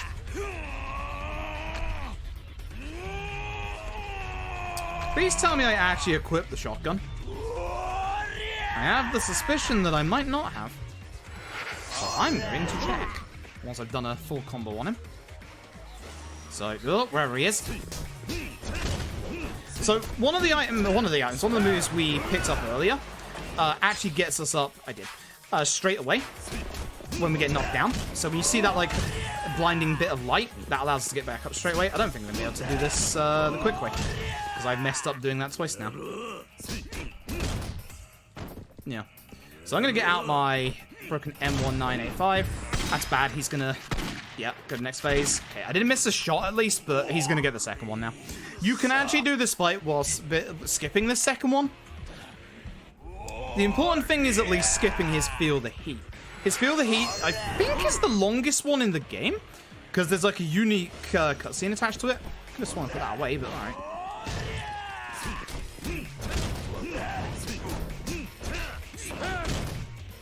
It's bad. I really don't want him to lose this second one. If he loses this second one, we will feel the heat. Bad kind fight. So my boss fights are really bad. If I had to like pinpoint one area of the run that I'm actually really bad at, it's the first half boss fights. And yep. There's evidence again alongside the mysterious foreigner fight. Anyway, with Kanda now dealt with, we're gonna go see the sights with Rikia. He wants to go and eat at a authentic barbecue restaurant. So we're going to take him to the one barbecue restaurant that has never left town, which is Kanrai. I like going this way because I like being able to see like that fight spawn there. And then I can go around here and not have to deal with it. Even though that's kind of slow. Is that a fight spawn? No. I thought it was for a second. That is on the right. So unlike the other Yakuza games, if you have... In the other Yakuza games, or the newer Yakuza games, if you have one enemy aggro on you, you can't get a second enemy aggro. We're splitting the bill, it's important, we need the money. Yeah. But essentially in the newer Yakuza games, if you have one set of enemy aggro on you, you can't have a second set of enemy aggro on you. So usually you can use that to like walk down roads that have like a fight spawn on it. Does not work like that in the PS3 Yakuzas, so...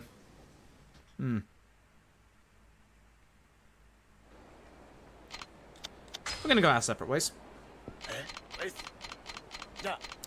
We're gonna go our separate ways. If you hang out with him and go to specific places, you can actually get a trophy. And we're just gonna head back to Serena to talk to Date, who has something rather important to say. But before we do that, we have, again, a little bit of spring cleaning to do. That's a fight spawn. That's a bad fight spawn. Hi.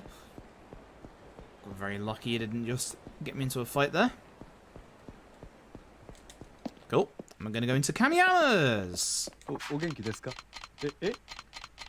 Kamiyama is going to do something very important for us. He's going to reload our double action revolver. Because we still need it.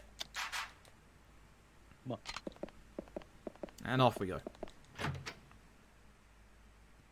Yeah, that Feel the Heat is also somewhat questionable. Hilarious. Very, very, very long. Now, Yakuza 3 has the introduction of this next piece of side content. This is the first time you see it in the series.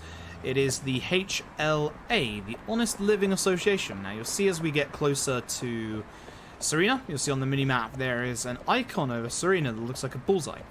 The Honest Living Association aims to put Yakuza who have left... Oh, please don't see me. Oh, nice. It aims to put Yakuza who have been part of the Yakuza back into honest, good work, like earning an actual wage. But unfortunately, there's also a bunch of hitmen. So... This is Ibuki. He's going to take us back to the headquarters of the HLA, which is this Camaro Castle. It used to be a themed restaurant, can you believe it? Listen, there are actually restaurants like this in Japan, alright? Genuinely. Although usually they have a table and cutlery, not just a chair. So Ibuki allows you to do some side content. We can go after some high-ranking targets for some money. They can prove to be challenging fights, and they can prove to not be challenging fights. But of course, in the run, we're not going to deal with that.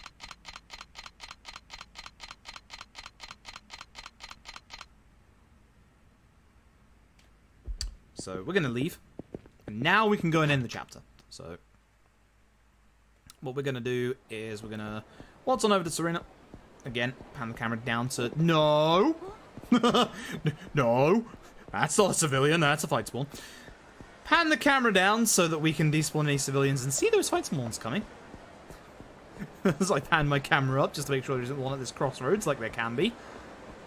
And here. That was actually a bit early. That's a barker, that's not a fight spawn. Okay. Oh dear, oh dear. Yo, Street Boys. Street Boys, the best PS2 game.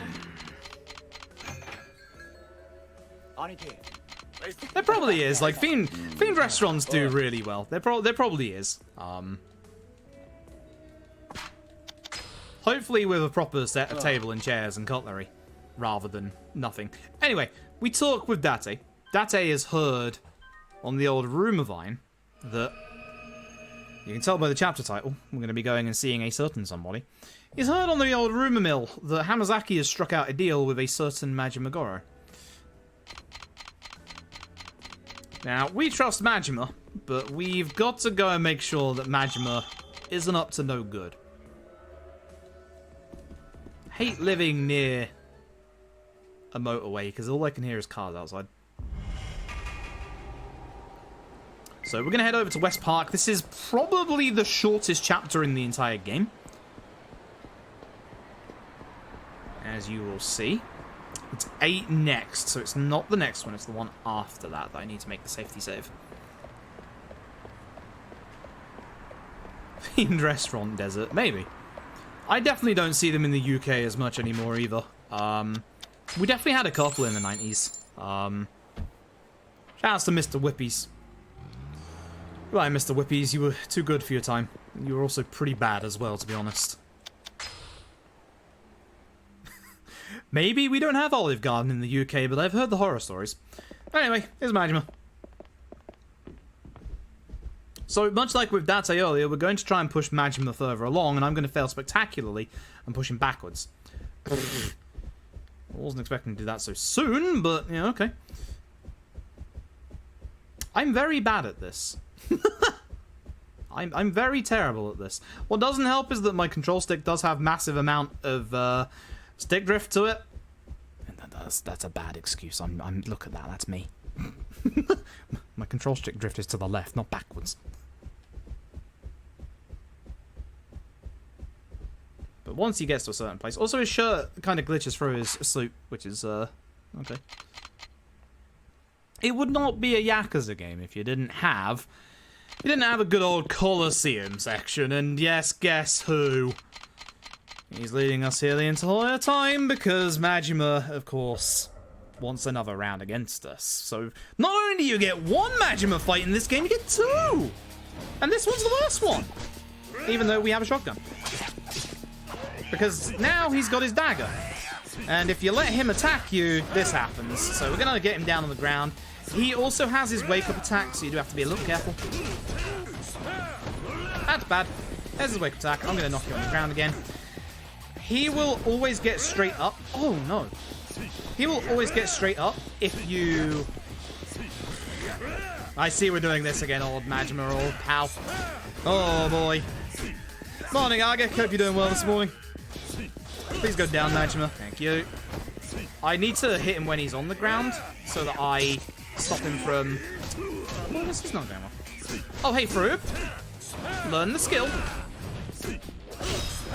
So we're at the point of the fight where Majima glows a little bit, which means he starts to kind of run around the arena at high speeds and we can't hit him. I need to get this move called Essence of Finishing. Right, we got it.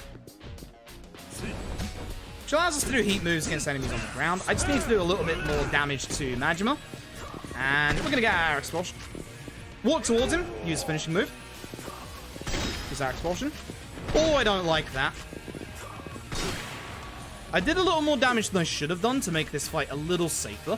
What you want to do each time is you don't want to be too close to him, because if you're too close... The way to do the heat move with the shotgun works is you have to be holding forward. So you have to be like going forward, and then you can do the heat move.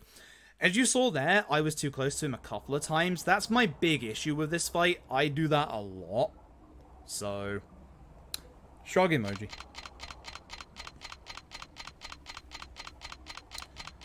So, Majima gives us the lowdown on Hamazaki, and here's our old friend the florist. Still doesn't know how to put on a shirt.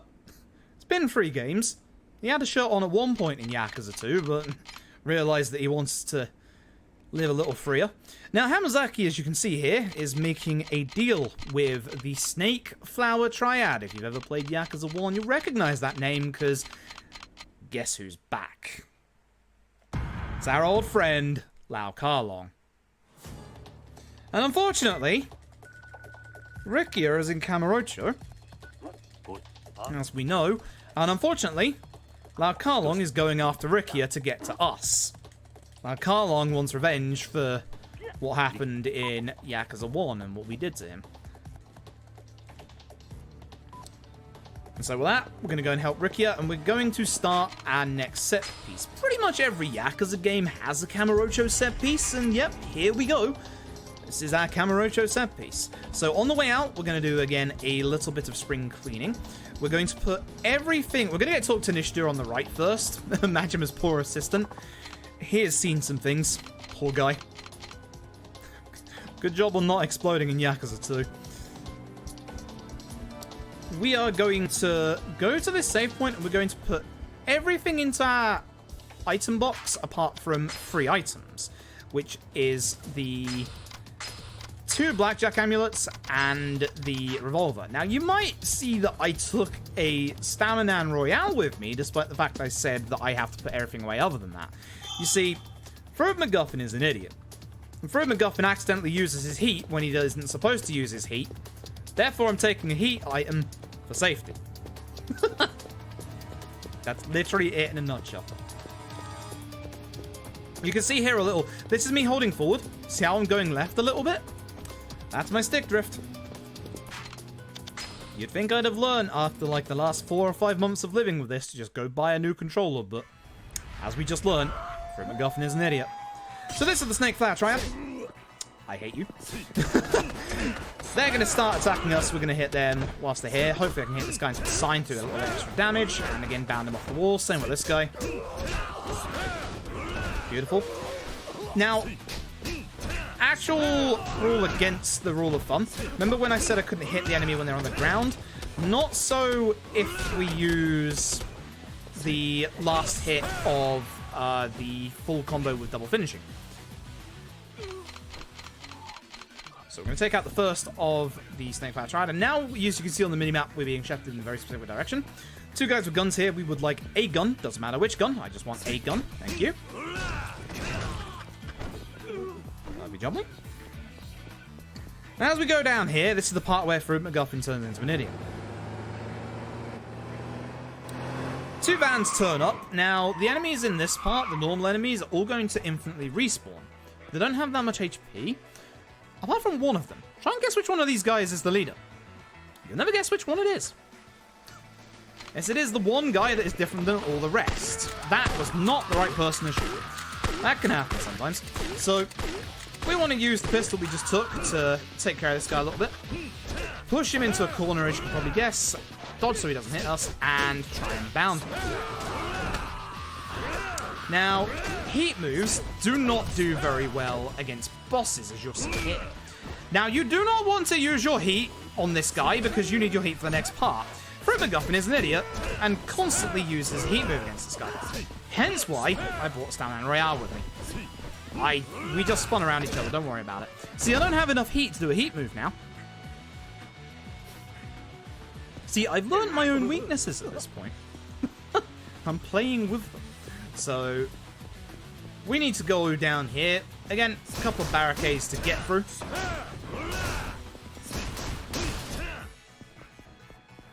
Here's a guy with a bike. How do you beat a guy with a bike? By getting a bike of your own, of course. So we're going to use that Stamina Royale to get my heat. Usually you don't use your heat up coming here. You can also use the staff. I don't know why I didn't use the staff. It would have been a bit quicker, actually. Curious. Either way, hit the guy with the gun. Thank you. In this next part, we want to shoot the guy with the gun first, because once we take care of the main guy blocking the way, all of these enemies will respawn and take their weapons with them, which includes that gun. And I would like that gun. So I'm going to try and throw this gun in the fight. Yep. And grab this gun. So we're going to drop the gun. Fortunately, the gun is going to be in the fight. Now we have 2 guns. How have I missed 2 shots? That doesn't make any sense.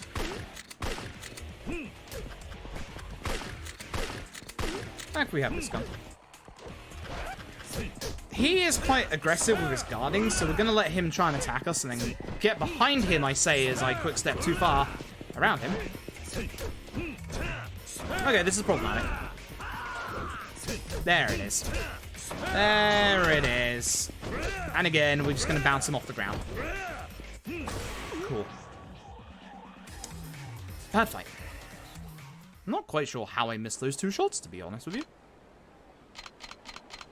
So, he knows what Lao Kalong is, but he's not going to tell us. We're going to have to catch him. Now, thankfully on easy, it's a lot quicker than it is on hard. On hard, he runs away, and it's quite hard to catch him. On easy, we're just going to go into him a couple of times here, go around the corner once, and I kind of drifted a bit too far there, but there we go. And with that, he's going to tell us where Lao Kalong is. He's in a building over on Nakamichi, and we're going to head that way now. Avoiding that guy, because he likes to kick us. And quite honestly, we don't like to get kicked. Punched is okay, I guess. On the way through. Get punched. And then punch this guy and take his gun. Excuse me, spear lads. So we want to take care of the guy with the bike. I'll give them my gun. No, I'll give them a fighting chance. Gonna try and hit into the corner to try and hit this multiple times, but it did not work. Again, try and not pick up the healing items. I cannot get past the guy with the sword, apparently. Try and push him into the corner again so that I can also hit the fence and him at the same time. Almost grabbed that. On the way through, grab one of these guns. As soon as we grab this gun, the enemy is going to get fearful. Even the ones around the corner, and they're going to fall down. It's going to help us position-wise. He's going to taunt. I was expecting him to punch. That's why I kind of dodged. Take care of this guy. Take care of this guy. The other 2 guys with swords are still going to be around. We're going to run forward. Throw the gun after a little while. You can see there's a guy over there. Don't worry about him. Find the gun. Dodge the guys with swords again. Thankfully, that guy fell over. And, yep. This guy is waiting for us. Now, thankfully, we have 2 guns.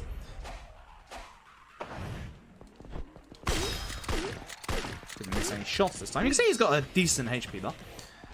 So you can't obviously carry both in, and you can see there that the fight, the area of the fight is actually a little ways in, which is why I run forward a little bit with the gun. That's unfortunate, should have dodged. So, I haven't really talked about it because the rule of thumb is a little... Well, it's not that different in this to the other Yakuza games, but essentially you can't guard against bullets or bladed weapons. As far as taking care of enemies goes, you want to take care of the guys with the knives and the guns first. Guns first, obviously, and then knife enemies and stun gun enemies after that. It's not going to be that much of an issue in this run. I'm going to say, please drop your guard. Thank you. Bounded off the light post to do a little bit of extra damage. Lovely. And now we're going to find Lau Karlong, so hopefully this fight goes well. So what we want to do at the very start of this fight is we want to start with a full combo. This will get... Oh no, I messed up. This will get, as you'll see here, Lau to drop his guard at the perfect time. We're going to let him get up, and we're going to try and push him against the wall to do, obviously, extra damage. The objective here is to get Lau into yellow HP. That's what happens if you attack him after the first hit. He actually does a different combo. Again, probably not getting these healing items, but... Really?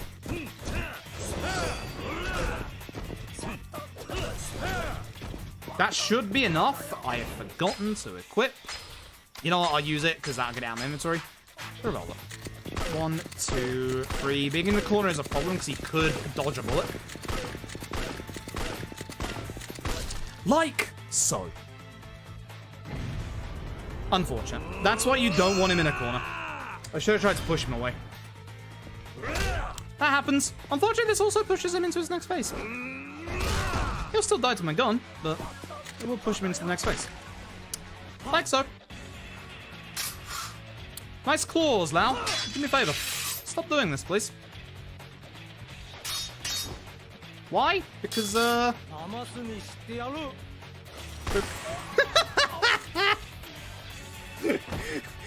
literally.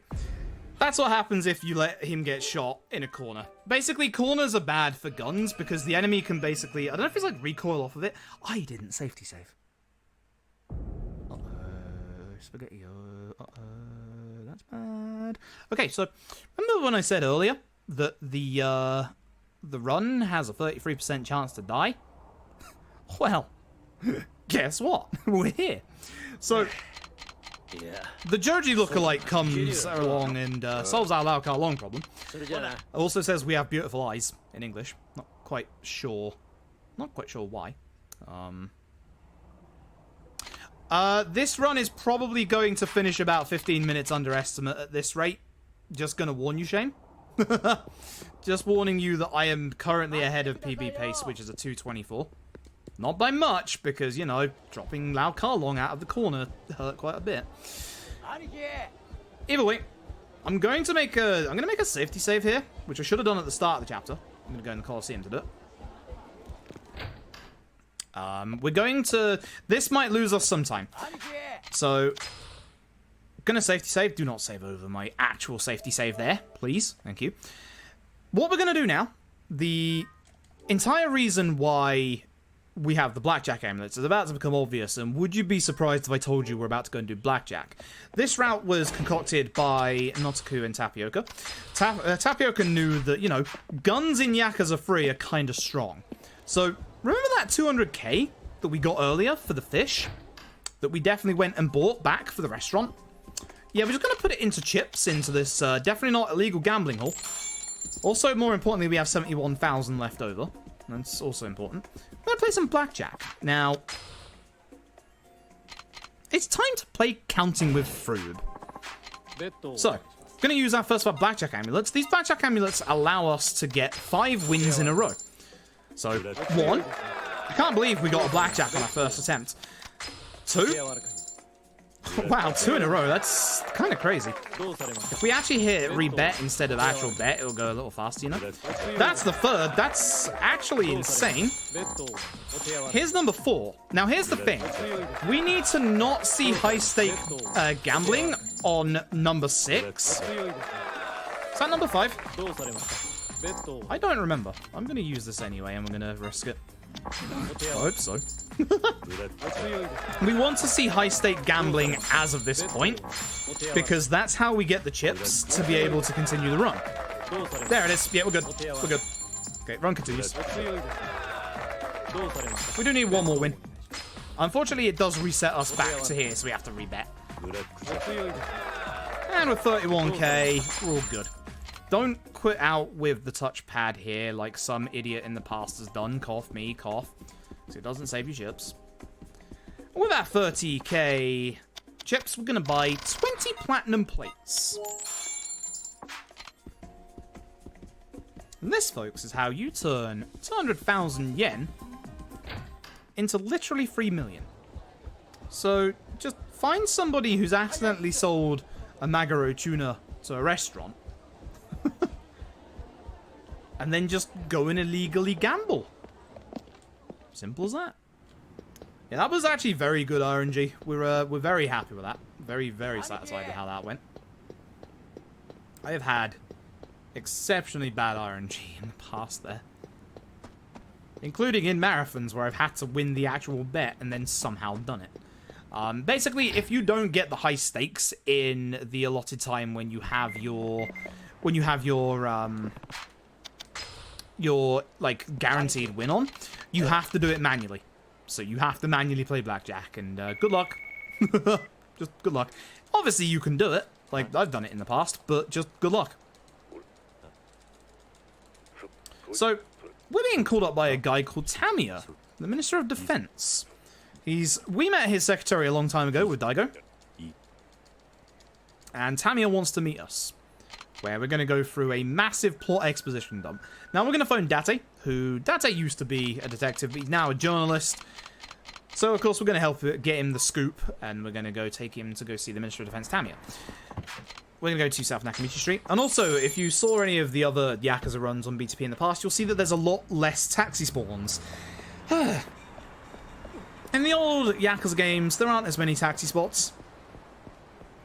It's a pain. That's it. So we're going to go to Ebisu Pawn, which is a pawn shop, and we're going to sell, not a pawn, we went to another pawn shop earlier. We're going to sell all these plates for 3 million yen. We're now rich. So that is how you turn money for a fish into illegal gambling, and we're going to take this illegal gambling money and turn it into illegal guns. So we're going to go and meet with Date. This is the dangerous way to go. Hi, Fight Spawn. How are you doing? Hi, Fight Spawn. How are you doing? Mad lad not taking Showa Street. Hi, Date. How are you doing? So, thankfully, now we have Date. Now, this chapter is the entire reason why earlier on we go and unlock the weapon shop. The weapon shop counts as a sub-story, and when you get your partner AI with you, they can't go and do sub-stories with you. All the sub-stories despawn off the map, so you have to open up the weapon shop before you get Date here, and obviously the best time to do that is back in Chapter 5. It would help if I actually went the correct way. Thank you for the luck, I appreciate it. Run's going alright so far. Can't lie. I've played badly, but the run itself has actually gone pretty good. So, as we said earlier, we're going to head over to this van. We're going to take that 3 million yen and turn it into 13 illegal revolvers. Date's an ex-cop, by the way. He's just here. He doesn't care. Now, the second half of this run is about to change very dramatically, as you can probably guess by what I'm doing right now. Pretty much gone are... Not completely, but pretty much gone are the strats that we used in the first part of this run. Because we're now about to shoot everything. Sometimes not if I mess up my ammo count, which can happen. Can very much happen. So, we're going to meet with Tamiya. Tamiya knows what's going on. And the exact reason why, obviously, people want the deed to our land. Now, the purpose of the military bill is there is a hidden group of... I think it's a hidden arms group called Black Monday, I believe. Hiding out in the shadows, trying to orchestrate a couple of things. And the military expansion bill was supposedly to get them to the front and center. Now, the man who shot Daigo was Joji Kazama. Kazama's brother, who is actually a member of the CIA. So the mysterious men in black, the mysterious foreigners we saw earlier, were actually the CIA. Now, we basically speak about Mine as well. This is where Mine gets his big introduction. Or, well, he got his big introduction in the past chapter, but this is where his whole motives come into play. Remember when I said I shoot everybody? I wasn't joking, you know. No. No. No. Where are you? He's outside. Come on. Come on. Hello. That's bad. I've lost bullets there. I'm gonna have to supplement for those. Mine wants the resort deal because it's gonna make a lot of money. Mine basically wants a whole bunch of money, except he doesn't. You'll see later. So here's Majima just skulking in the background, doing Majima things. So with this, we're going to head back over to Okinawa. Now, this is the longest chapter in the game, for reasons that you'll see very soon. And this is the entire reason why we need a little bit more money. It's the reason why we used to sell the SWAT vest, is because we are going to head back to Okinawa, but we don't have Haruka to buy us a plane ticket this time. So we have to drum up the 30k ourselves. So usually in the Yakuza games, when you have to go across the country, it's usually only like 300 yen. Yeah, no, not with Yakuza 3. No, it's 30k. Actual proper pricing. And with this, back in Ryukyu, I'm going to walk into the sub-story because I'm an idiot and forgot to go the other way again. Every time. Literally every time. And we're going to head back to Morning Glory. Oh yeah, Kiryu hasn't ever killed anyone, don't worry about it. Definitely rubber bullets. The one and only time it spawns you in on the other side, by the way. I believe that is Mac telling us about more revelations. So, Nakahara's out of the hospital, looking a little worse for wear. We're going to get a phone call from Tamiya. So, Joji Kazama is after Tamiya's secretary's life. Now, as a favor to us, or as a favor to him, we're going to go and warn Toma. And if we do so, Tamiya's going to make sure that we don't lose the orphanage. It's time for Taichi's character development, everybody. Because the meeting that Toma is in is going to take a while. And I'm not joking about that. It's going to take a long while. So, Taichi's supposed to do the shopping today, but Taichi instead just wants to wrestle. So we're going to go tell Taichi to get off his backside and go and do the actual shopping.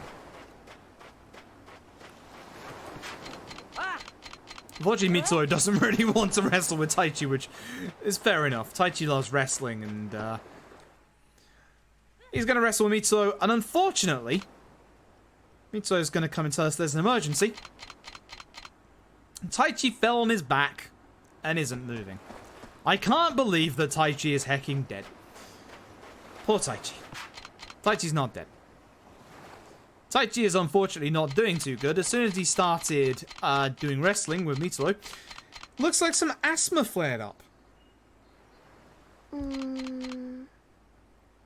Now, unfortunately, wrestling is literally everything to Taichi. Wrestling is real. Wrestling's very real. And Taichi gets a little upset because wrestling is all he cares about, and he doesn't want to ever give it up. So, Rikia actually has a really nice idea. We're going to put on a definitely totally legit wrestling show that isn't fake and scripted in any way, shape, or form. So we're gonna head to downtown Ryukyu whilst Rikia gets everything set up. He's gonna set up a ring on the beach. He's gonna get some costumes. We're gonna take one step. Rikia's already finished.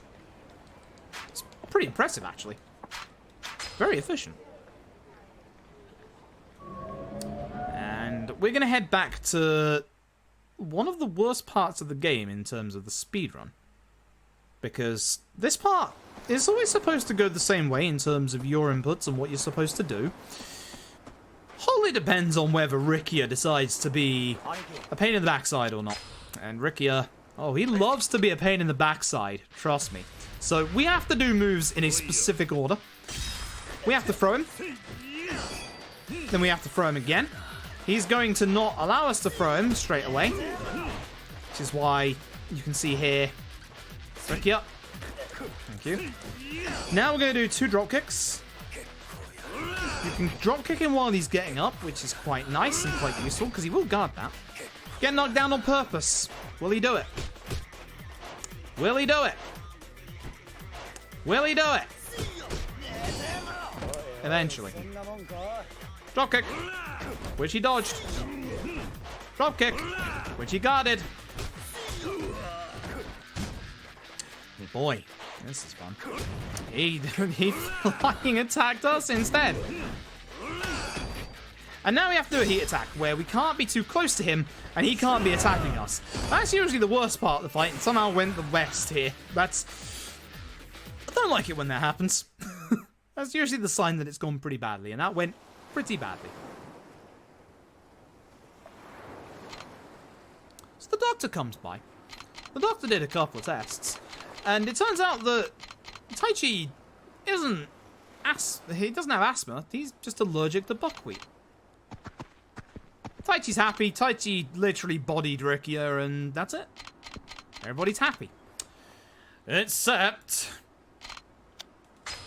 Haruka's up to no good. It's not like she got kidnapped like 5 times in Yakuza 1 or anything. And then once in Yakuza 2. Twice? No, once. I think. Anyway, Haruka's up to no good. We're going to go and see what Haruka's up to. I'm not going to walk into that sub-story again. Thank you very much. So we're going to, again, watch out and make sure there's no fight spawns ahead of us. There's Haruka. Haruka's looking at this shady advertising job on this telegraph pole. And off she goes. Definitely not suspicious.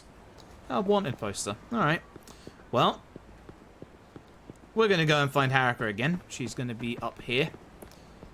The north part of Ryukyu. Again, we're going to watch out for certain fight spawns. This guy in the middle of the road is actually a revelation. Watch out for the sub-story that is walking around here somewhere.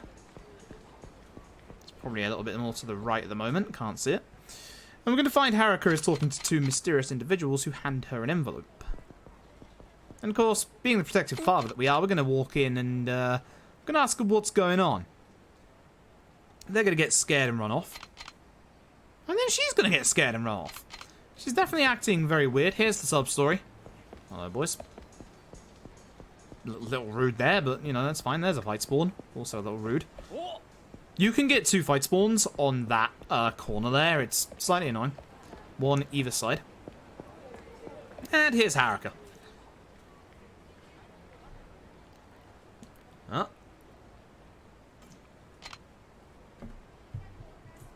Interesting man comes along and gives Haruka some money. And she gives him something in return.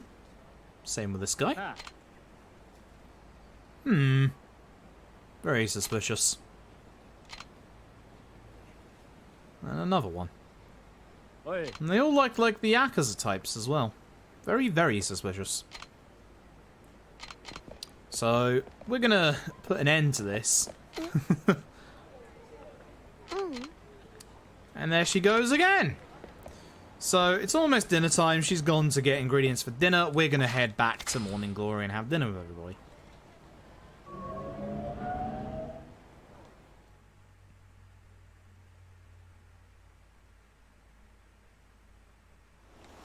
Gonna actually run to the actual dining hall.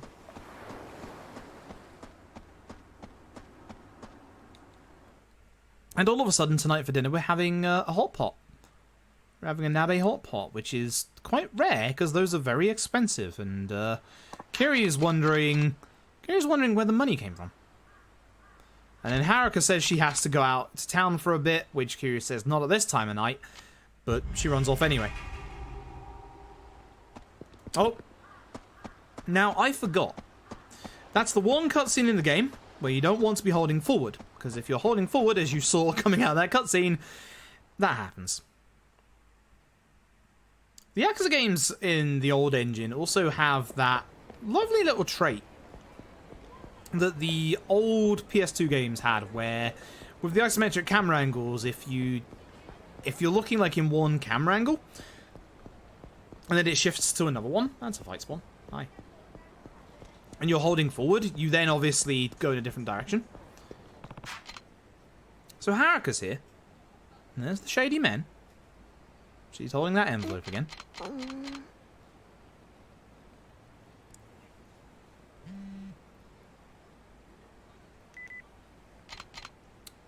He's going to be on the phone to someone. And here comes another shady man. So... Or laid back man, I'm sorry, not shady man, laid back man. So... She literally just made a deal. We saw it. They saw it. Here's a cop. Haruka's gonna hide the envelope. Brush him off. And they're gonna come back over and talk to her again. At which point, we've seen enough of this, so let's go and head on over. Except here's another guy. So we're gonna wait very specifically here until we see a certain set of people. Kira's just stalking from the sideline here. It's fine. The swag walk on this man, amazing.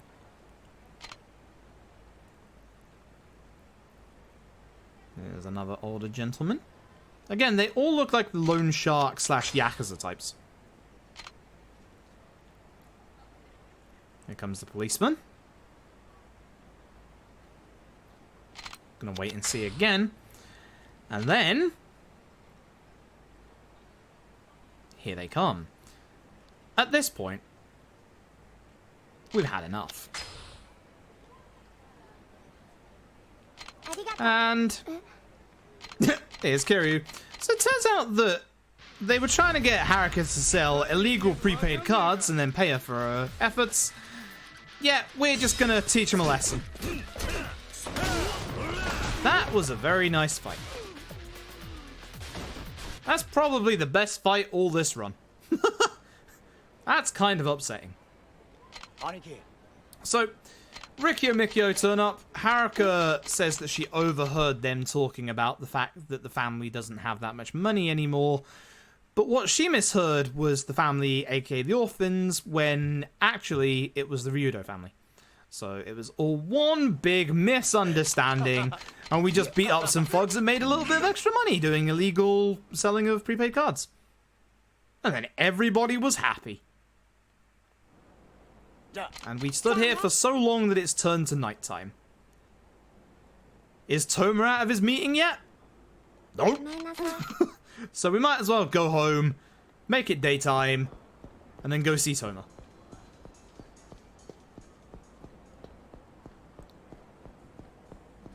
Back to morning glory we go. That's a fight spawn. Whoa.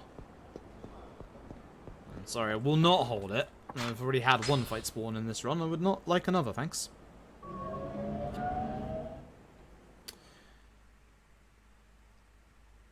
This is definitely... this has been the hardest of all the Yakuza runs I've had to kind of commentate so far. Not because of, like... not because I've had to, like, struggle to, like, to put content where, but because literally... it's literally a lot of character development. Every kid in the orphanage essentially gets character development. And if you're lucky, you get 2 pieces. Isn't that right, Ayako? So, Izumi is bothering Ayako for some money to buy a dog treat for Mane. Shiro comes along and says that he's got some homework from his mean teacher that he needs to do.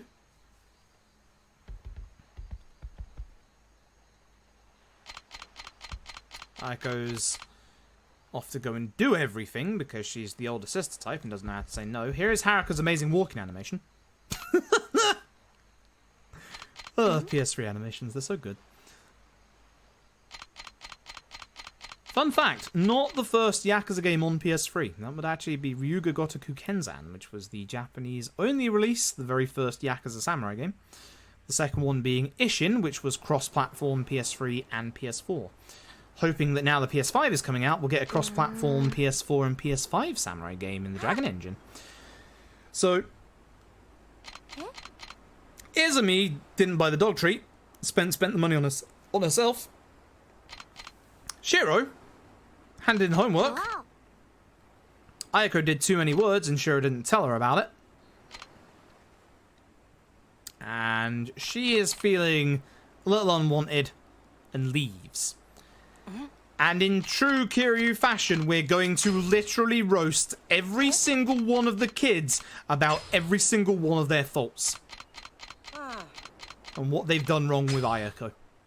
Some of them, they have legit excuses. Others, they kind of don't. Like, Koji's kind of like, you know, have you ever thanked her for cooking for you? And Rihanna is basically, you know, whose clothes you're wearing, which used to be Ayako's. And, like, others, like Izumi and Shiro, a bit more of a legit reason. So now we're going to go and find Ayako, now that we've literally roasted every single one of the kids individually. Now, place your bets, chat. Who's faster? 12-year-old orphan girl or a 40-year-old chain-smoking Yakuza? Who is literally in the peak of his fitness? Place your bets now, because you're going to find out real soon. So, we're going to head over to the coin lockers, where hopefully there isn't a fight spawn. That's not one of them, but we're also going to avoid that sub-story.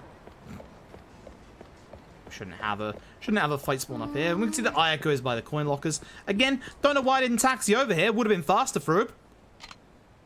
That's what the fast travel's there for, Froob.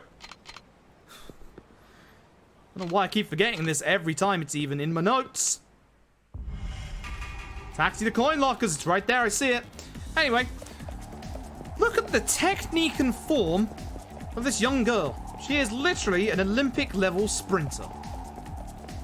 Look at the dodging. Look at the weaving. I can't do that. I bounce off people.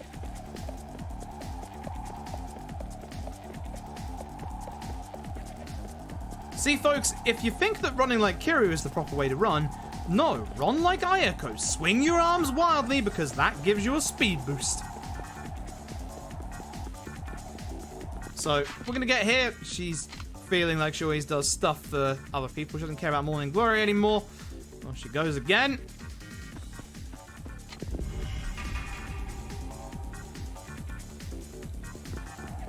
Off she goes again. So again, much like with Mame earlier, we're going to try and cut some corners to make her go a little faster. But she is, of course, faster than we are anyway. So we can't really do that much. I'm not going to run down the road to the right this time and go the wrong way. Like I did earlier tonight. Oh my god.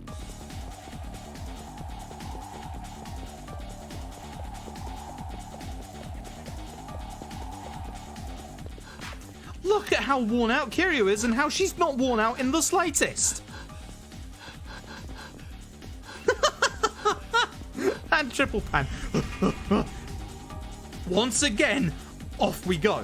So the reason why you can't catch Ayako is because obviously whenever you get to the end of these chase segments, oh, I didn't just follow this side there. Every time you finish these chase segments, obviously you tackle into them to catch them, but the game isn't going to show you tackling a kid, let's be honest. So this part is supposed to run out when somebody runs out of their stamina. So if we watch Ayako's stamina bar, it's getting ever so low, so it's going to be the end of this chase segment.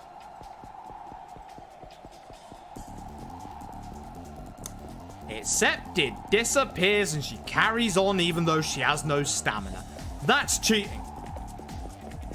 That is not cool. Ayako is literally an Olympic-level sprinter. We never caught up to her once.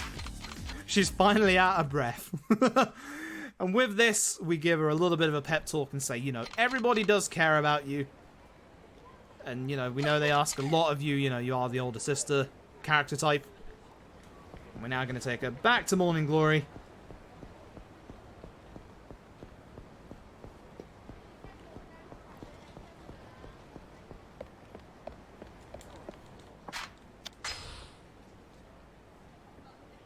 Yeah, they could have made it longer. But no, just get rid of it. You can't fail. I don't know if you can fail that bit or not. I don't think I've ever tried.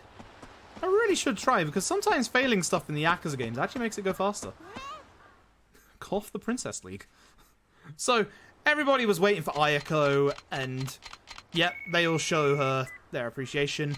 And oh my god, literally, a day and about 12 hours, because it's now sunset, Toma's out of his meeting. Where's he gone? Cabaret Club. Hey, Froob.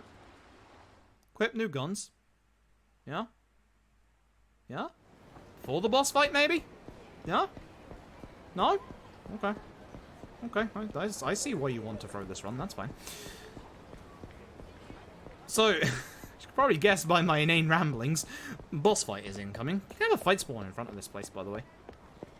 Thankfully, not this time. Jeez. Actually, I have enough guns, I think. I'm just going to put a fresh one on anyway. I believe it is 3 plus 15 shots. I have 4 in this one gun that I'll use. So Joji's come here to kill Toma, and we're gonna stop him. Can we get the... Oh, no. Can we get the quick? No, wait. But as long as he doesn't go in a corner, we should be fine. Joji has a Feel the Heat, and he also has a mid-fight QTE that takes up, if both together, whoa, literally like a minute and a half. It's not too bad. You can accidentally have him go into that, so we really don't want that to happen. Anyway. Plot stuff, finally. Joji is here to also eradicate Black Friday? Is it Black Friday or Black Monday? I don't remember. He's here to eradicate the arms group. Now, here's the thing. It wasn't Joji who shot Nakahara or Daigo. It was Mysterious Foreigner A, Joji's partner, who goes by the name of Andre Richardson. Richardson? One of the two. And unfortunately, he's operating on his own at this point. He is the leader of said arms group. Now, even worse than that, Taichi's in a cabaret club. Taichi won't win a cabaret club. It's not allowed. Unfortunately, Tamashiro's back, and he's got himself a new ally in Mine. Now, you saw that Kiryu was getting a tiny bit angry there, because Taichi has given him some bad news. Mine and Tamashiro came to literally demolish the orphanage. This is the part of the game where Kiryu just gets really heckin' mad.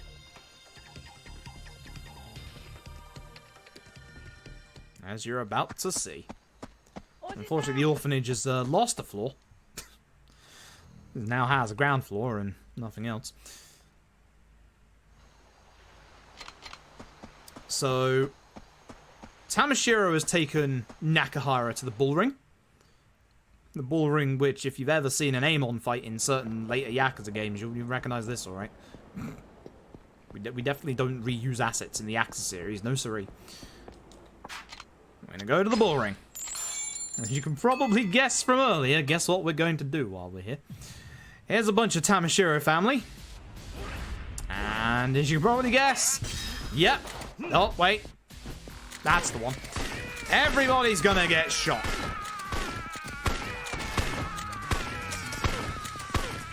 Literally, the aim of the game is shoot everybody.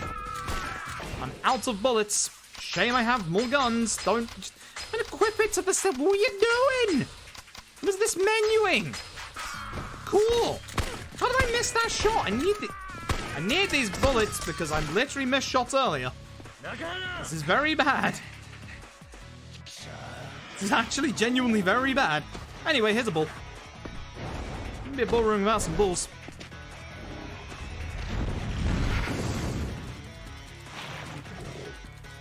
Here is, of course, just gonna wrestle that bull.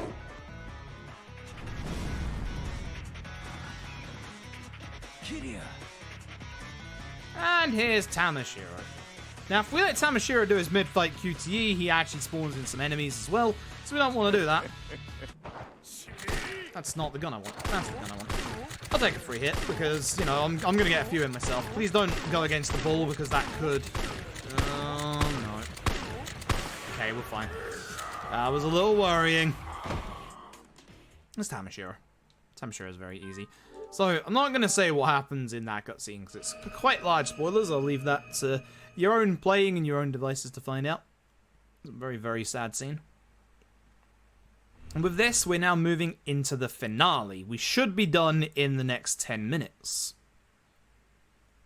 So, one last large set piece. We're going to go and take Haruka to Serena to keep her safe.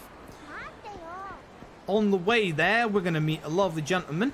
This lad here is Rick Langley of the CIA. I don't know why I love the fact that his name is Rick Langley, but bye. So, we've come to find Daigo. And speak with Date and leave Haruka in Date's care, which has always gone well in the past. It's never gone well in the past. I'm going to speak to Haruka because going to Toto Hospital is where Daigo is, and that is the point of no return. I guarantee you, I don't have insider information. I guarantee you it's the PS4 version. Guarantee you. There's no Yakuza free on Steam, maybe just yet, cough. So, we're gonna walk into a bunch of NPCs that spawned in.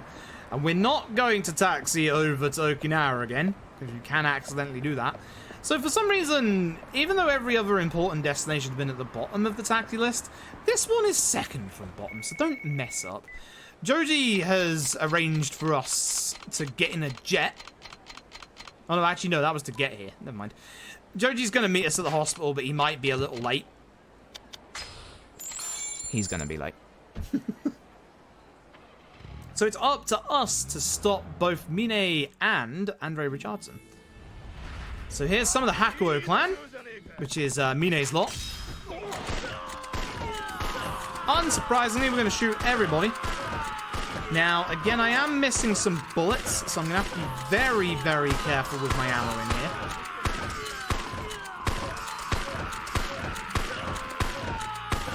At one point, I might want to consider actually using my fists. I'm down to 3 revolvers after this. I'm actually going to use this gun. Not as strong as a revolver, but again, I'm missing some bullets because I missed a lot of shots. Let's do the final boss without guns. Who would do that? Especially without healing items, you know? Hey, I proved it was kind of doable. Cough.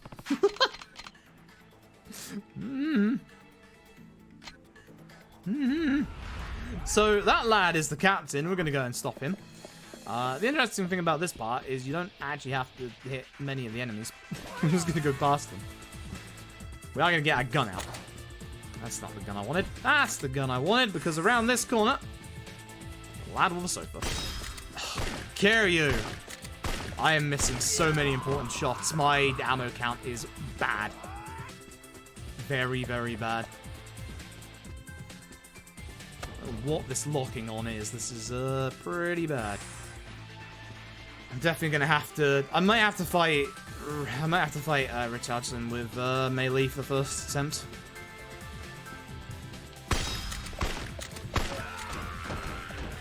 So over here, we're gonna see that he is over there, and you can actually shoot him from here. Stops him from fighting us.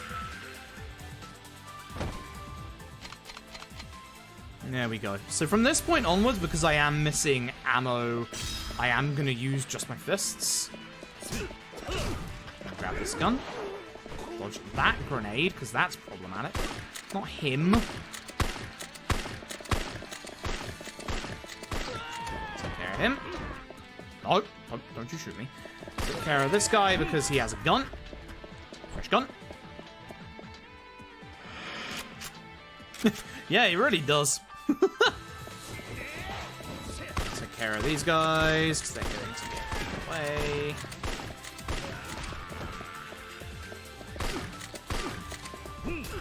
Keep you over there. Wanted to do that so I could hit him into the bed. I don't like this guy because he usually starts attacking us, so I wanted to push him into the bed to attack the bed, but that didn't work. Here we're going to shoot. We're going to punch the machine gun guy, excuse me, into the bed so he doesn't shoot us. Ammo count. 8 and 15, huh? Funnily enough, that's just enough for the final boss. So I'm going to leave those 2 guns, and I have... Hi. I have 45 bullets for the rest of this, so...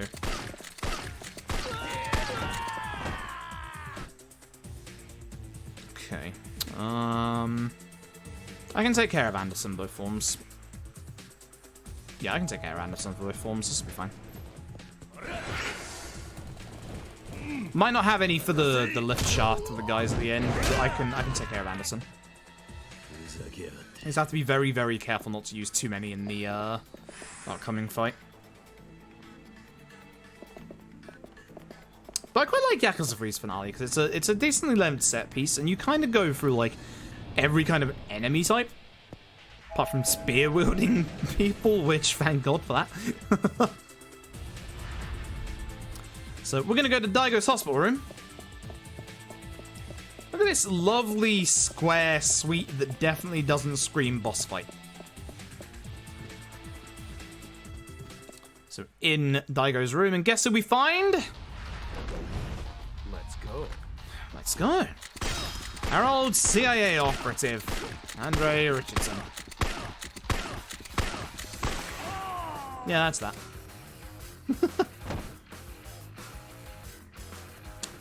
And we're gonna leave, and as we leave...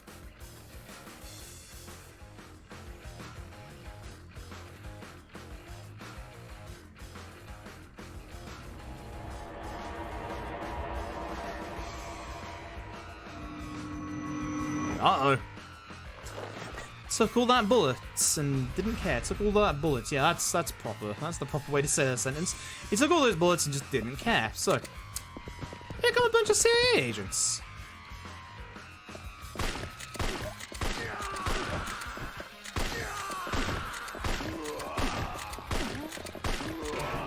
How many bullets do I have in top one? Full? Okay, that's good.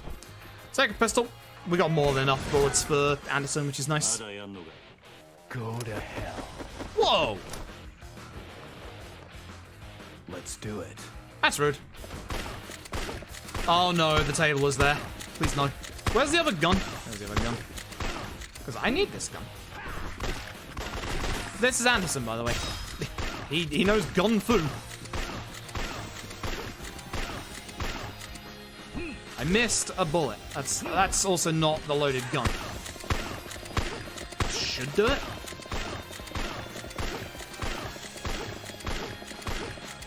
Ooh. Lucky.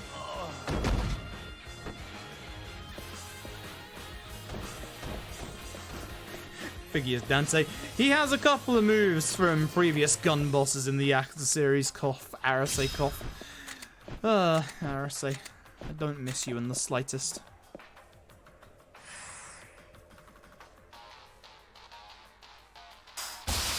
Oh, well, yep, guess what? Here's some CIA agents coming in from the ceiling. So, start with a gun. This guy. Just gonna get shot a couple of times. I wanted to grab the shotgun, but you know. Takes care of that. Yeah, that was simple enough. Alright, so, time for the final boss. Why don't I put that to the right D-pad, not the left? Yep, time for the final boss. Time is coming up very soon. Kiryu-san, これがあなたの最後の戦いです。思いっきり来てください。 We kind of know that's not the 言われな case. くても遠慮はしねえ。とことんやってやるぜ。行くぞ。Mine is a really cool fight. Such a really hard fight. He has like a massive HP regen move. That's a shame that we're gonna shoot him.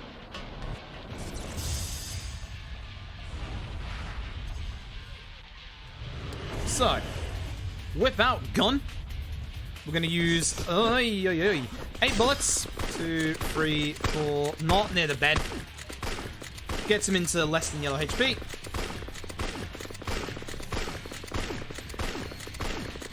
And time is coming up on the last hit. And time.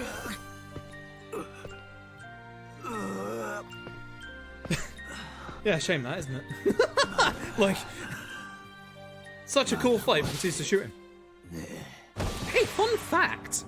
That's a PB. That is a PB for me by almost a minute. Which is nice, because, yeah, I didn't play particularly well during parts of that. Cool. PB'd in the marathon. I can go home now. I'm done. Yeah, that's Yakuza 3. It's as I warned, I was gonna go slightly under my estimate. When I set this estimate, I hadn't done many runs of this. And I hadn't done any runs. I hadn't done many runs with the new gun route, which saves a lot of time. A lot of time.